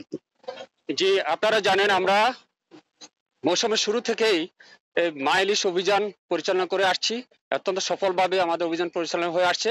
আমরা অন্যান্য বাহিনীর সাথে যেমন নৌ পুলিশ, জেলা প্রশাসন, মৎস্য বিভাগ এবং অন্যান্য সংস্থার সাথে একাত্ম হয়ে খুব সুন্দরভাবে অতন্ত্র প্রহরী হিসাবে এই অভিযান পরিচালনা করে আসছি। সুন্দরভাবে কাজ করে যাচ্ছি। এ পর্যন্ত আমাদের প্রায় 200 জেলেকে আমরা বিভিন্ন মেয়াদে কারাদণ্ড প্রদান এবং প্রায় 80 জন জেলেকে বিভিন্ন শাস্তি, মোবাইল কোর্টের মাধ্যমে শাস্তি প্রদান করা হয়েছে, জরিমানা প্রদান করা হয়। তো আমাদের মোটামুটি অভিযান আর একদিন বাকি আছে। ইনশাল্লাহ এই অভিযান আগামীকাল পর্যন্ত আমাদের চলতে থাকবে। যেমনটি জানিয়েছিলেন যে কোস্টগার্ড চাঁদপুরে স্টেশন কমান্ডার এনায়েতুল্লাহ, তিনি চাঁদপুরে যে অভিযান সম্পর্কে গত 21 দিনের যে অভিযান চলছিল সেই অভিযান সম্পর্কে আমাকে একটি তথ্য দিয়েছেন। আরেকটি কথা আমি আপনাকে জানিয়ে দিতে চাই যে চাঁদপুরে উত্তরে 60 থেকে দক্ষিণে চর ভৈরবী পর্যন্ত 70 কিলোমিটার এলাকার এই যে পদ্মা মেঘনা রয়েছে, সেই বিশাল এলাকায় শুধু বাংলাদেশের কোস্টগার্ড নয়, একই সঙ্গে নৌ পুলিশের, জেলা পুলিশ, মৎস্য বিভাগ, জেলা প্রশাসন যৌথভাবে তারা অভিযান পরিচালনা করছে। গত কয়েকদিনের পরিচালনাতে আমি দেখলাম যে অভিযানকারী দলের সঙ্গে আমি ছিলাম, তারা চমৎকার অভিযান পরিচালনা করেছে। আসলে অভিযান যখন চলে তখন নদী অনেকটা ফাঁকা থাকে, কিছু জেলে ধরা পড়লে, আর যখন অভিযানটা বন্ধ থাকে বিশেষ করে মধ্যরাত কিংবা দিনের বিশেষ একটা সময়, তখন আসলে জেলেরা এই নদীতে নেমে পড়ে, হুটহাট করে নেমে পড়ে এবং জাল ফেলে তারা চেষ্টা করে যে এই মা ইলিশে নিধন করতে। আর এই বিষয়টি আসলে একটা বৈরী পরিবেশ মোকাবেলা করে, যেমন আজকে সকাল থেকে গুড়ি গুড়ি বৃষ্টি হচ্ছিল, এই সেই গুড়ি গুড়ি বৃষ্টির মধ্যেই কিন্তু কোস্টগার্ডের যে টিমগুলো সেখানে বিশেষ করে একটি রাঙামাটি নামে একটি জাহাজ এবং 5টি স্পিড বোটের সঙ্গে যোগ দিয়েছে। তাদের আজকে যে মিশন সেটি হলো যে উত্তরের 60 থেকে দক্ষিণের চর ভৈরবী পর্যন্ত তারা চষে বেড়াবে এবং এই সময় তারা যে কোনো ধরনের পরিস্থিতি মোকাবিলা করতে তাদের যে সক্ষমতা, সেই সক্ষমতা নিয়ে কিন্তু তারা নদীতে নেমেছেন। এনায়েতুল্লাহ আমাকে আরেকটি তথ্য জানিয়েছেন যে তিনি তার যে অভিজ্ঞতায় দেখেছেন যে মা ইলিশ আসলে গভীর সমুদ্র থেকে যখন মিঠাপানি নদীতে ডিম ছাড়তে আসে, তখন এই যে ইলিশের যে একটা আকার, বিশেষ করে বড় আকারের ইলিশ 1 কেজি থেকে 1.5 কেজি পর্যন্ত যে আকারের ইলিশগুলো আছে, সেই ইলিশগুলো আসলে এই সময়টা খুব অসহায় থাকে। আর এই অসহায় ইলিশগুলোকে তখন কিন্তু জেলেরা ধরে বিক্রির জন্য বাজারে নিয়ে যায়। আর এই বিষয়গুলো একটা কঠিন পরিস্থিতি। আর জেলেরা তাদের কথা বলে, যখন কোনো জেলে ধরা পড়ে তারা তাদের মানবিকতার কথা নিয়ে আসে। সেই মানবিকতার কথা যদি আমরা আপনাদের সামনে তুলে ধরতে চাই, সেটি হলো যে এই 22 দিনের যে প্রণোদনা দেওয়া হচ্ছে জেলেদের তাদের জীবন জীবিকার জন্য, সংসার পরিচালনার জন্য, আসলে সেটি তাদের অপ্রতুল। আর সেজন্য জেলেরা এই মানবিকতার দিক বিবেচনায় তাদের যখন জীবন জীবিকার কষ্ট হয়ে দাঁড়াচ্ছে, তখনই আসলে তারা নদীতে মাছ ধরতে নেমে পড়ে। এটি জেলেদের দাবি। আর আইন শৃঙ্খলা রক্ষাকারী বাহিনী, জেলা প্রশাসন, মৎস্য বিভাগ, তাদের কথা হলো যে যেহেতু সরকার 22 দিন একটা নিষেধাজ্ঞা দিয়েছে ইলিশ সংরক্ষণের জন্য, বিশেষ করে প্রজনন মৌসুমের যে সময়টি, এই সময় আসলে এই ধরনের মাছ শিকার এটি এক ধরনের নিষেধাজ্ঞা ভঙ্গের শামিল। আর এই নিষেধাজ্ঞা ভঙ্গ করলে অবশ্যই তাদেরকে দণ্ডনীয় শাস্তি ভোগ করতে হবে। বাংলাদেশ কোস্টগার্ড এই চাঁদপুর অঞ্চলে যে অভিযান গত 21 দিন পরিচালনা করেছে, সেই অভিযানের একটা পরিসংখ্যান আমি দিতে পারি যে তারা ইতিমধ্যে 60 লক্ষ মিটার জাল, প্রায় 6 টন ইলিশ জব্দ করতে সক্ষম হয়েছে। একই সঙ্গে 200 জেলেকে আটক করে জেল জরিমানা শাস্তির বিধান করেছে। এই ছিল আমার কাছে চাঁদপুর সদরের আনন্দবাজার এলাকা থেকে সবশেষ তথ্য। সবুজ। ফ্রান্সে দ্বিতীয় ধাপের করোনার সংক্রমণ দিনে দিনে আরও বাড়ছে। সংক্রমণ রুখতে মাসব্যাপী দেশ জুড়ে লকডাউনে আইনশৃঙ্খলা রক্ষা বাহিনীর তৎপরতা বেড়েছে। সংক্রমণ বেড়ে যাওয়ায় প্রবাসী বাংলাদেশিরা শঙ্কার মধ্যে আর প্রয়োজন ছাড়া বাইরে বের না হওয়ার পরামর্শ দিয়েছেন তারা। ফ্রান্সে দ্বিতীয় ধাপের করোনার সংক্রমণ যেন কোনোভাবেই থামছে না, বাড়ছে মৃতের সংখ্যাও। দেশটিতে এখন প্রতিদিন 40 থেকে 50,000 মানুষ আক্রান্ত হচ্ছেন, কোনো কোনো দিন তারও বেশি। এমন অবস্থায় সংক্রমণ রুখতে দেশব্যাপী জারি করা হয়েছে 1 মাসের লকডাউন। লকডাউনের শুরুর দিকে আইনশৃঙ্খলা রক্ষাকারী বাহিনী কিছুটা শিথিলতা প্রদর্শন করলেও এখন তারা বেশ কড়াকড়ি। আজকে তো তৃতীয় দিন, দ্বিতীয় দিন তেমন কোনো কন্ট্রোল পুলিশের দেখিনি আমরা, কিন্তু আজকে আসার সময় এবং আমাদের প্রতিষ্ঠানের আশেপাশে আমরা দেখতেছি বিষম কন্ট্রোল হচ্ছে। আমাদের দৈনন্দিন চাহিদার জন্য আমাদের বাইরে বের হতে হচ্ছে। বিশেষ করে আজকে থেকে বোধহয় পুলিশের কড়া নিরাপত্তা বেড়ে গেছে। আমরা দেখতে পাচ্ছি রাস্তায় অনেক পুলিশ। সপ্তাহের প্রথম দিন থেকে বাংলাদেশি অধ্যুষিত গার্ডনট সহ বিভিন্ন স্থানে আইনশৃঙ্খলা রক্ষাকারী বাহিনীর তল্লাশি চোখে পড়ে। এ সময় সঠিক প্রমাণপত্র প্রদর্শন করতে না পারার কারণে অনেকেই জরিমানার মুখোমুখি হন। দিনে দিনে সংক্রমণ বৃদ্ধি পাওয়ায় আতঙ্কের কথা জানিয়েছেন দেশটিতে বসবাসকারী প্রবাসী বাংলাদেশিরা। সেই সাথে প্রয়োজন ছাড়া কাউকে বাইরে বের না হওয়ারও আহ্বান জানান তারা। দ্বিতীয় ধাপের করোনার সংক্রমণ ফ্রান্সে দিনে দিনে এখনও বৃদ্ধি পাচ্ছে। তবে আইনশৃঙ্খলা রক্ষাকারী বাহিনী লকডাউন মানার বিষয়ে কঠোরতা আরোপ করলে হয়তোবা করোনার সংক্রমণ কিছুটা কমে আসবে ধীরে ধীরে, এমনটাই মনে করছেন সংশ্লিষ্টরা। কমল হোসেন বাবু, সময় সংবাদ, প্যারিস। ইউরোপের আরেক দেশ স্পেনের কাতালোনিয়ায় মহামারী করোনা ভাইরাসের দ্বিতীয় ঢেউ ভয়াবহ আকার ধারণ করেছে। আক্রান্ত মৃতের সংখ্যা বেড়েই চলেছে প্রতিদিন। এরই পরিপ্রেক্ষিতে সাপ্তাহিক ছুটির দিন শনি ও রোববার সম্পূর্ণ লকডাউনের আওতায় আনার ঘোষণা দিয়েছে প্রশাসন। স্পেন প্রতিনিধি সাইফুল আমিনের তথ্য ও চিত্রের রিপোর্ট। ইউরোপের দেশ স্পেনের পর্যটন নগরী হিসেবে খ্যাত কাতালোনিয়ায় বছরের প্রায় প্রতিটা সময় পর্যটকদের ভিড় লেগেই থাকে। তবে এবার বৈশ্বিক মহামারীর কারণে আনন্দ কোলাহলে ব্যস্ত শহরটি নীরব নিস্তব্ধ হয়ে আছে। নেই সেই চিরচেনা কোলাহল। শহর জুড়ে চলাচলে সীমাবদ্ধতা এবং আগামী সপ্তাহ জুড়ে প্রবেশ ও বের হওয়া যাবে না বলে কাতালান সরকার ঘোষণা দিয়েছে। এই অবস্থায় সরকারের দেওয়া সব সতর্কতা মেনে চলার আহ্বান জানিয়েছেন সেখানকার প্রবাসী বাংলাদেশি কমিউনিটি। এদেশের সরকার যে আইন করেছেন সেই আইনের প্রতি শ্রদ্ধা রেখে আমরা স্বাস্থ্যবিধি মেনে চলবো। আসুন সবার কাছে আমার অনুরোধ, সবাই যেন আমরা স্বাস্থ্যবিধি মেনে চলি। করোনা পরিস্থিতির ক্রমে অবনতি হওয়ার কারণে উৎকণ্ঠা দেখা দিয়েছে স্বাস্থ্য মন্ত্রণালয় থেকে শুরু করে প্রশাসন পর্যন্ত। সাপ্তাহিক ছুটির দিন শনি ও রোববার পূর্ণ লকডাউনের আওতায় আনার সিদ্ধান্ত নিয়েছে স্থানীয় সরকার। পাশাপাশি বড় বড় ব্যবসা প্রতিষ্ঠান, সামাজিক সংগঠনগুলোর কার্যক্রম, সাংস্কৃতিক ও স্পোর্টস সেন্টারগুলো বন্ধ রাখারও নির্দেশ দেওয়া হয়েছে। এতে ব্যবসা বাণিজ্যে লোকসান ও কর্মহীন হওয়ার আশঙ্কায় দিন পার করছেন প্রবাসী বাংলাদেশিরা। মানুষের টাকা পয়সা নাই, ক্রয় ক্ষমতা দিন দিন কমে যাচ্ছে। এর জন্য আমাদের ব্যবসার অবস্থা যেমন ভাড়া দেওয়া অন্য অন্য জিনিস নিয়ে আমরা অনেক সমস্যার মধ্যে আছি। বার এবং রেস্টুরেন্ট বন্ধ করে দেওয়া, এর কারণে অজস্র জনগণ কর্মসংস্থান হারান এবং যাদের কাগজ নেই তারা পুরোপুরিভাবেই বেকার হয়ে যান। তবে পরিস্থিতি আবারও স্বাভাবিক হয়ে আসলে চিরচেনা রূপে ফিরবে কাতালোনিয়া, এমনটাই আশা দেশটির নাগরিকদের। সময় সংবাদ, Spain.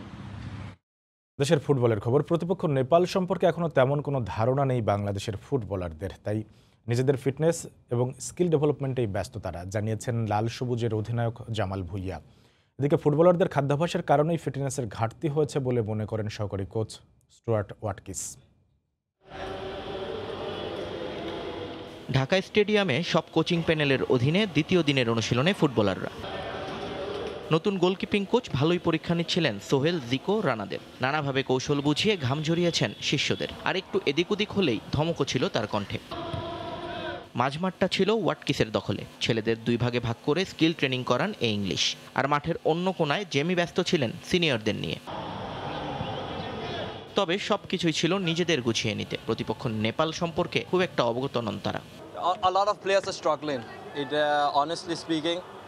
So we have to work harder and we have to do more running. তারপরে ফিটনেস আসবে, কারণ অনেক দিন পর আমরা প্র্যাকটিস করতেছি আর ম্যাচ খেলতেছি। So a lot of players, they're not fully fit. At the moment, I think the Bujumbura Kings players, they're a little bit more fit. The other players, they will come in the coming days. You know, all you guys, you keep talking about, hey, তোমরা 2 বার যে নেপালের সাথে হারছো, এই এটা কি? So, of course, it's in the players' mind that we want to win this match, and you know, we have to win. এদিকে খেলোয়াড়দের fitness নিয়ে এখনো চিন্তায় কোচিং প্যানেল। মূলত খাদ্যাভ্যাসের কারণেই তারা পিছিয়ে আছে বলে মনে করেন তারা। Bangladeshis, they see food and eating as a social occasion. They like to eat quite late at night. They like the spices and the fatty sauces, which really is not good for international footballers. So we've tried to change the diet slightly and to eat earlier in the evening so they're not eating so late at night. Training really hard, but then going back to the hotel and eating lots of fatty food, then that's not good. But the players have been very good. They eat well. They don't eat too late at night now. কয়েকদিনের মধ্যেই শিষ্যদের নিয়ে পুরোদমে skill training শুরু করবেন Jamie Day. নিয়ন মোহাইমেন, সময় সংবাদ, ঢাকা। করোনার মধ্যে সবচেয়ে বড় টুর্নামেন্ট আয়োজন করতে যাচ্ছে বাফুফে। 49টি জেলা নিয়ে আজ থেকে শুরু হচ্ছে জেএফএ কাপ অনূর্ধ্ব 14 নারী ফুটবল চ্যাম্পিয়নশিপ। বর্তমান পরিস্থিতিতে খেলা মাঠে রাখা চ্যালেঞ্জিং, তারপরও ফুটবলারদের নিরাপত্তার বিষয়টি যথেষ্ট গুরুত্বের সঙ্গে নিয়ে সকল ব্যবস্থা করা হবে বলে জানিয়েছেন বাফুফে নারী উইংয়ের চেয়ারম্যান মাহফুজা আক্তার কিরণ। করোনায় ফুটবল চালু করার সাহসিকতা বাফুফের। দেশ জুড়ে শুরু হচ্ছে জেএফএ কাপ। 49টি জেলা 7টি আলাদা গ্রুপে ভাগ হয়ে অংশ নেবে প্রাথমিক পর্বে। প্রথম দিনের লড়াই শুরু হচ্ছে দিনাজপুর এবং লক্ষ্মীপুর থেকে। এরপর পর্যায়ক্রমে আরও 5টি জেলায় মাঠে গড়াবে প্রথম পর্বের খেলা। এবারও টুর্নামেন্টের বায়োলজে খুব একটা পরিবর্তন আনেনি বাফুফে। প্রতিটি ভেন্যুর গ্রুপ চ্যাম্পিয়ন দল নিয়ে অনুষ্ঠিত হবে চূড়ান্ত পর্বের লড়াই। সঙ্গে থাকবে একটি বেস্ট রানার্স আপ দল। তবে বয়সের স্বচ্ছতার জন্য নিয়মে আনা হয়েছে কিছুটা পরিবর্তন।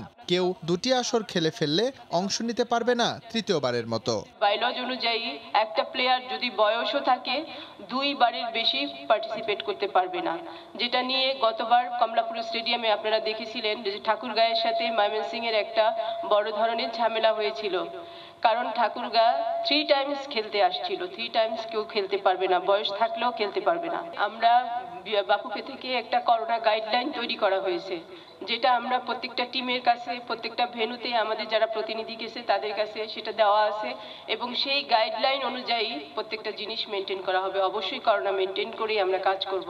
নারীদের এই বয়সভিত্তিক আসর থেকে প্রত্যেক বছরই ট্যালেন্ট হান্ট করে বাফুফে। এবারও লক্ষ্য থাকছে এমনই। প্রতিটি খেলায় ফেডারেশনের কোচরা থাকবেন প্রতিভা অন্বেষণের খোঁজে। তবে করোনা পরিস্থিতিতে বিষয়টা চ্যালেঞ্জিং হবে বলে মনে করছেন টেকনিক্যাল অ্যান্ড স্ট্র্যাটেজিক ডিরেক্টর। এই টুর্নামেন্ট আমাদের কাছে অনেক গুরুত্বপূর্ণ। নারী দলের সিংহভাগ ফুটবলার আমরা এখান থেকে সংগ্রহ করে থাকি।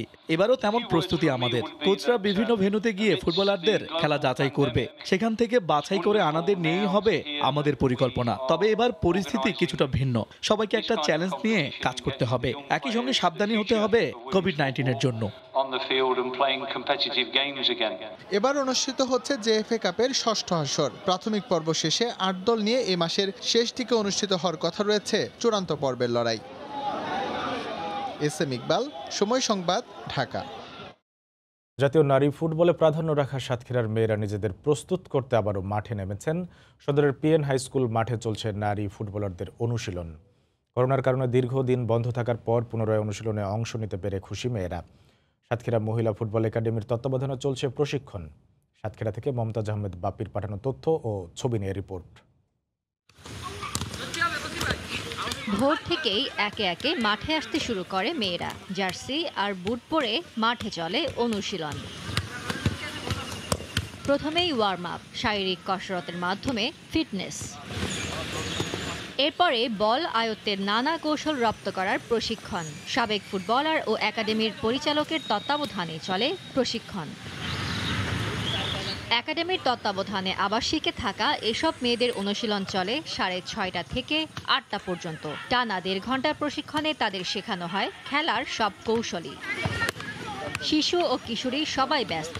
আগামী দিনে একজন ভালো খেলোয়াড় হবার স্বপ্ন তাদের। করোনা পূর্ববর্তী সময়ে খেলাধুলো অনেকটা পুরোপুরি অফ ছিল, কেউ খেলাধুলো করতে পারে না। লকডাউন খুলে দিয়েছে, তা আমরা মাঠে আসতে পারছি, আমাদের অনেক ভালো লাগতেছে।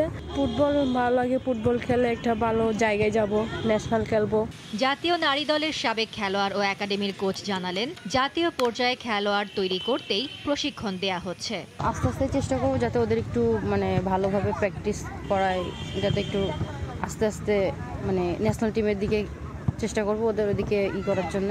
একাডেমির পরিচালক জানালেন, তাদের গড়ে তুলতে ও আগ্রহ বাড়াতে বিনা খরচে আবাসিক, খাওয়া ও লেখাপড়ার ব্যবস্থা করেছে একাডেমি। বাংলাদেশে এই যারা আমরা ফুটবল পাগল কিছু সংখ্যক আছে, তারা এই মহিলা ফুটবল চালু করছে।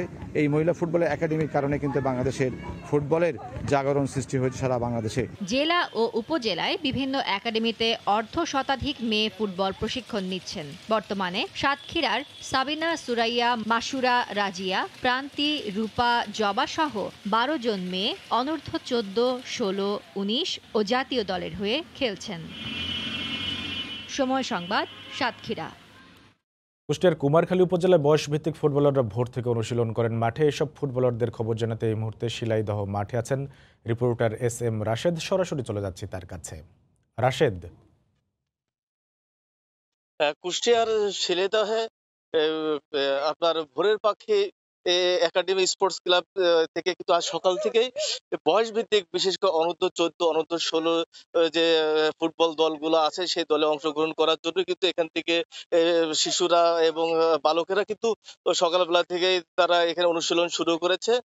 এবং ভোরের পাখি এই একাডেমির পক্ষ থেকে কিন্তু এখানে বিশেষ করে নতুন প্লেয়ারদেরকে তৈরি করার জন্য যারা বাংলাদেশ এবং কুষ্টিয়ার বিভিন্ন জায়গায় যাতে তারা বিভিন্ন টুর্নামেন্টে অংশগ্রহণ করতে পারে, যার কারণে কিন্তু এখানে অনুশীলন শুরু করেছে। তো আমি এখানে বিশেষ করে একাডেমির যে পরিচালক আছে তার নাম সালাউদ্দিন খান তারেক, তার সাথে আমি কথা বলেছি।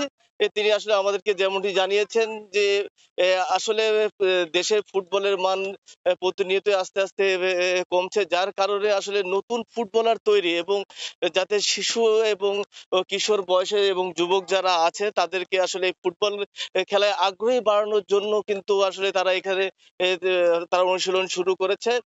এবং এখান থেকে কিন্তু আসলে বিশেষ করে খুদে যেই ফুটবলাররা আছে তারা বাংলাদেশের বিভিন্ন জায়গায় যাতে তারা অংশগ্রহণ করতে পারে, এই অংশগ্রহণ করার জন্যই কিন্তু তারা আসলে সকালবেলা থেকে কঠোর অনুশীলন শুরু করেছে। এবং তাদের যে মূল আশা এবং তারা যে বিশেষ খুদে যে ফুটবলার যারা আছেন তাদের যে মূল আশা, তারা যে সামনে বাংলাদেশের জেলা পর্যায়ে বিভিন্ন টুর্নামেন্টে অংশগ্রহণ করবে। বিশেষ করে তাদের মূল টার্গেটটা হলো, তাদের মূল লক্ষ্য, এখানে যারা খুদে খেলোয়াড় যারা আছে তাদের মূল লক্ষ্য হলো জাতীয় পর্যায়ে এবং জেলা পর্যায়ে যাতে তারা ভালো খেলতে পারে এবং তারা যাতে পেশাদার যে লিগ আছে বাংলাদেশে সেই পেশাদার লিগে যাতে তারা অংশগ্রহণ করতে পারে। এই কারণে কিন্তু এখানে খুদে ফুটবলাররা তারা এখানে অনুশীলন শুরু করেছে। এবং আমরা এখানে বিশেষ করে ভোরের পাখি স্পোর্টস যে যিনি পরিচালক আছেন উনি তারেক, তার সাথে আমি একটু আসলে কথা বলবো। তো তিনি আসলে কি কারণে এখানে এই খেলাটা বিশেষ করে অংশগ্রহণ করছে তার বিষয়ে আমি আসলে একটু কথা বলতে চাই। তো জনাব তারেক, আমি আপনার কাছে জানতে চাচ্ছি আসলে আপনি কি কারণে আসলে এই যে সকালবেলা এই যে এতগুলো শিশুরা বিশেষ করে বয়স ভিত্তিক যে দলগুলো গঠন করার জন্য আপনি প্রশিক্ষণ দিচ্ছেন? এটা আমাদের শিলাইদহ ইউনিয়ন একটা ঐতিহ্যবাহী ইউনিয়ন। আর বিশেষ করে করোনাকালীন সময়ে আমরা দেখেছি যে এখানে আমরা ঘরে কোয়ারেন্টাইনে থাকতে থাকতে ছেলেপেলের মানসিকতার অনেক ঘাটতি হয়ে যাচ্ছে স্বাস্থ্যের দিক থেকে, এবং বিভিন্ন সময় আমার আশঙ্কা ছিল এরা আস্তে আস্তে মাদকের দিকে চলে যায় কিনা, এবং তাদের শারীরিক যে অবস্থা তাদের সুস্থ রাখার জন্য। এবং বাংলাদেশের এখন খেলাটা খুবই প্রিয় খেলা, দীর্ঘদিন মানুষ অবসরে বিভিন্ন অলস সময় কাটাচ্ছিল। এই জন্যই শিলাইদহে বিশেষ করে আমাদের ভোরের পাখি যে স্পোর্টস একাডেমি এই নামে আমরা এখানে আয়োজন করেছি। এখানে আমাদের কিছু পৃষ্ঠপোষকও আছে, আমাদের ডাক্তার মুরাদ আছে, আমাদের কোচ আছে, আমাদের আজাদ। এদের অক্লান্ত পরিশ্রমে আমরা এটা এগিয়ে নিচ্ছি। মূল উদ্দেশ্য এখান থেকে আমাদের খেলোয়াড় সৃষ্টি করা, পাশাপাশি আমাদের যুব সমাজ, আমাদের এই কচিকাঁচা ছেলেমেয়েরা যাতে কোনো রকমই মাদক বা অসামাজিক কোনো কাজে না জড়িয়ে পড়ে, তাদেরকে সেদিক থেকে বিরত রাখা আমাদের মূল উদ্দেশ্য। আর আমরা এই একাডেমির মাধ্যমে চাচ্ছি যে শিলাইদহ দেখে সারা দেশ আজকে এই যে সময় টিভির মাধ্যমে যারা দেখবে, আমি জানি বা বিশ্বাস করি বা আস্থা রাখি যে এটা দেখে আরো অন্যান্য দেশের বিভিন্ন জায়গায় এই ধরনের বিভিন্ন একাডেমি এবং খেলাধুলার যারা অনুরাগী আছে তারা এগিয়ে আসবে। হ্যাঁ, ধন্যবাদ জনাব তারেক। আসলে কুষ্টিয়ার কিন্তু শুধু ফুটবল না, ক্রিকেট এবং এই যে ভোরের পাখি স্পোর্টস একাডেমি আছে, এখানে কিন্তু আসলে ভোরের পাখির যে স্পোর্টস একাডেমির পক্ষ থেকে শুধু ফুটবল নয়, এখানে ভলিবল এবং অ্যাথলেট যাতে ভবিষ্যতে তারা অ্যাথলেট এবং ভলিবল থেকে যাতে ভবিষ্যতে তারা বাংলাদেশের বিভিন্ন বড় বড় পর্যায়ে খেলতে পারে, সেই উদ্দেশ্যে কিন্তু আসলে 2012 সাল থেকে কিন্তু ভোরের পাখি স্পোর্টসটা একাডেমি কিন্তু কাজ শুরু করেছে। তো আমরা এখন কথা বলবো যে ভোরের পাখি স্পোর্টস একাডেমির যে মূল প্রশিক্ষক আছে আবুল কালাম আজাদ, আমি ওর সাথে কথা বলবো আসলে তারা আসলে কিভাবে এই যে স্বল্পতার ভিতরে তারা কিভাবে এই স্পোর্টসটাকে চালিয়ে যাচ্ছে এবং অনুশীলনটা চালিয়ে যাচ্ছে। আসলে এই করোনাকালীন সময়ে বাচ্চারা যেহেতু স্কুল কলেজ শিক্ষা প্রতিষ্ঠান সব বন্ধ, এই সময়ে বাচ্চারা যাতে মানে বাজে নেশায় আকৃষ্ট না হয়, সেই জন্য আসলে আমার এই ক্ষুদ্র প্রয়াস। পরবর্তীতে আমাদের বাচ্চারা অনেক আগ্রহী এবং তারা অনেক ভালো রেসপন্স করছে, তারা নিয়মিত মাঠে অনুশীলন করতেছে। আর এখান থেকে শুধু ফুটবল না, আমার ইচ্ছা আছে ভলিবল, হ্যান্ডবল, অ্যাথলেটিক্স সবগুলা খেলায় যাতে বাংলাদেশ অ্যাকচুয়ালি অনেক প্রতিভা আছে, কিন্তু সেই প্রতিভার বিকাশ না হওয়ার কারণে বাংলাদেশ খেলাধুলায় অনেকটা পিছায় যাচ্ছে। ধন্যবাদ জনাব আজাদ। আসলে যে কুষ্টিয়া অঞ্চলে শুধুমাত্র খেলাধুলার উন্নয়নের লক্ষ্যে কিন্তু আসলে তারা স্পোর্টস একাডেমি থেকে কাজ করে যাচ্ছে। তো আজকে কুষ্টিয়া শিলাইদহ থেকে সবুজ, এই ছিল আমার কাছে সকালবেলা ফুটবল অনুশীলনের সর্বশেষ তথ্য। কুষ্টিয়া থেকে ফুটবলারদের অনুশীলনের খবর জানাচ্ছিলেন রিপোর্টার SM রাশেদ। একই সময় আন্তর্জাতিক ক্রিকেটে খেলা শুরু করলেও নামের পাশে তামিম মুশফিকের মতো রান না থাকায় আফসোস হয় সব সময়। বারবার চেষ্টার পরও জাতীয় দলের জায়গা ধরে রাখতে পারেননি, তাই এখন আর ভবিষ্যৎ নিয়ে পরিকল্পনা করেন না ইমরুল কায়েস। সামনের 2 বছর জাতীয় দলের ব্যস্ত সূচি মাথায় রেখে কাজ করছেন, তবে ব্যাটিং পরামর্শক না থাকায় কিছুটা ঝামেলায় পড়েছেন তিনি। মাকসুম আলম খানের রিপোর্ট। আজকে তামিম বাংলাদেশের লিডিং রান স্কোরার। সো হ্যাঁ, অবভিয়াসলি হয়তোবা ওই রকমভাবে ক্রিকেট খেলতে পারলে, অপরচুনিটিগুলো পেলে হয়তোবা আমিও একটা সময় এদের লেভেলে থাকতে পারতাম। ইমরুল কায়েসের পর্যাপ্ত সুযোগ না পাওয়ার আক্ষেপ নতুন নয়। ফর্মে থাকার পরও বাদ পড়েছেন এমন ঘটনাও আছে। 3 ফরম্যাটে তামিম, মুশফিক, সাকিব কিংবা মাহমুদুল্লাহ সমসাময়িক এই ক্রিকেটাররা 8 থেকে 13,000 রানের মালিক। 4 জনই খেলেছেন 300-র বেশি ম্যাচ, কিন্তু এক যুগের ক্যারিয়ারে সব মিলিয়ে ইমরুল আন্তর্জাতিক ম্যাচ খেলেছেন মোটে 131টি। তামিম, সাকিবরা নিজেদের নিয়ে গেছেন অনন্য উচ্চতায়, কিন্তু বারবার ছিটকে গেছেন সতীর্থ ইমরুল। হয়তো আমার ভাগ্য বলেন বা সবকিছু আমার সহায় হয় নাই। অস্ট্রেলিয়ার ব্যাটসম্যান ডেভিড ওয়ার্নার কমাস আগে এক সাক্ষাৎকারে বলেছেন 2023 বিশ্বকাপ টার্গেট করে প্ল্যান সাজাচ্ছেন। বারবার জাতীয় দলের পথ হারানো ইমরুলের কাছে এসব গল্পের মতো লাগে। 2023 বিশ্বকাপ তো পরের কথা, জানুয়ারির ওয়েস্ট ইন্ডিজ সিরিজ নিয়ে পরিকল্পনার কথাও নিঃসংকোচে বলতে পারেন না এই ব্যাটসম্যান। যখন ওপেনলি ডিসকাস করবেন যে আমাকে নিয়ে নেক্সট ভিশনটা কি টিমের, তখন আপনার নিজের প্রতি কনফিডেন্স বাড়বে, টিমের প্রতিও আপনার ফিলিংসটা চলে আসবে যে আপনি 2023 ওয়ার্ল্ড কাপ খেলবেন বা তার আগে যতগুলো ওয়ার্ল্ড কাপ খেলবেন, আপনার নিউট্রিশন বলেন, আপনার ফিটনেস সব কিছু কিন্তু আপনি মেন্টালি এভাবে রেডি করবেন। কিন্তু আপনি যদি জানেন যে আমি হয়তো বা ওখানে থাকবো না বা আমি চান্স পাবো কি পাবো না, এই যে একটা কনফিউজ কাজ করে, তখন নিজেকে এভাবে মানে মেনটেন করা সো ডিফিকাল্ট। 33 বছর বয়সেও জাতীয় দলে নিয়মিত হওয়ার স্বপ্ন দেখছেন। বরাবরের মতো ধৈর্যের সঙ্গে প্রাণপণ চেষ্টা করছেন। নিজের ব্যাটিং টেকনিক নিয়ে বেশি মনোযোগী এই টপ অর্ডার ব্যাটসম্যান। কিন্তু নেইল ম্যাকেঞ্জির বিদায়ের পর টাইগারদের ব্যাটিং পরামর্শক না থাকায় কিছুটা বিপাকে পড়েছেন। ব্যাটিং কোচ থাকলে হয়তো বা একটা সুবিধা হয়, যেটা যে অনেক কিছু শেয়ার করা যায়, আমাকে হেল্প করতে পারে যে নতুন টেকনিকে বা নতুন যে কোনো কিছু টুকিটাকে চেঞ্জ করলে। এখন আমাদের ঘাটতি আছে, যেহেতু ম্যাকেঞ্জি নাই, আমরা ওই জিনিসটা করতে পারতেছি না। ভোরের সময়ের শীর্ষ সংবাদ জানিয়ে দিচ্ছে আরেকবার। America great again. Thank you, North Carolina. Thank you. We're going to win Pennsylvania, and we're going to show the world what America stands for. আর কয়েক ঘন্টা পরে যুক্তরাষ্ট্রে হাতি গাধার লড়াই। শেষ মুহূর্তে ঝুলন্ত রাজ্যগুলোতে ট্রাম্প বাইডেনের ব্যস্ত সময়, ভোট গণনা ও ফলাফল নিয়ে জটিলতার আভাস। এবং পর্যাপ্ত আমদানিতে চট্টগ্রামের খাতুনগঞ্জে ৪৫ টাকার নিচে বিক্রি হচ্ছে পেঁয়াজ। তবে হঠাৎ করেই বেড়েছে আদার দাম, সরবরাহ কম থাকার অজুহাত। এই ছিল ভোরের সময়। সঙ্গে থাকুন সময়ে।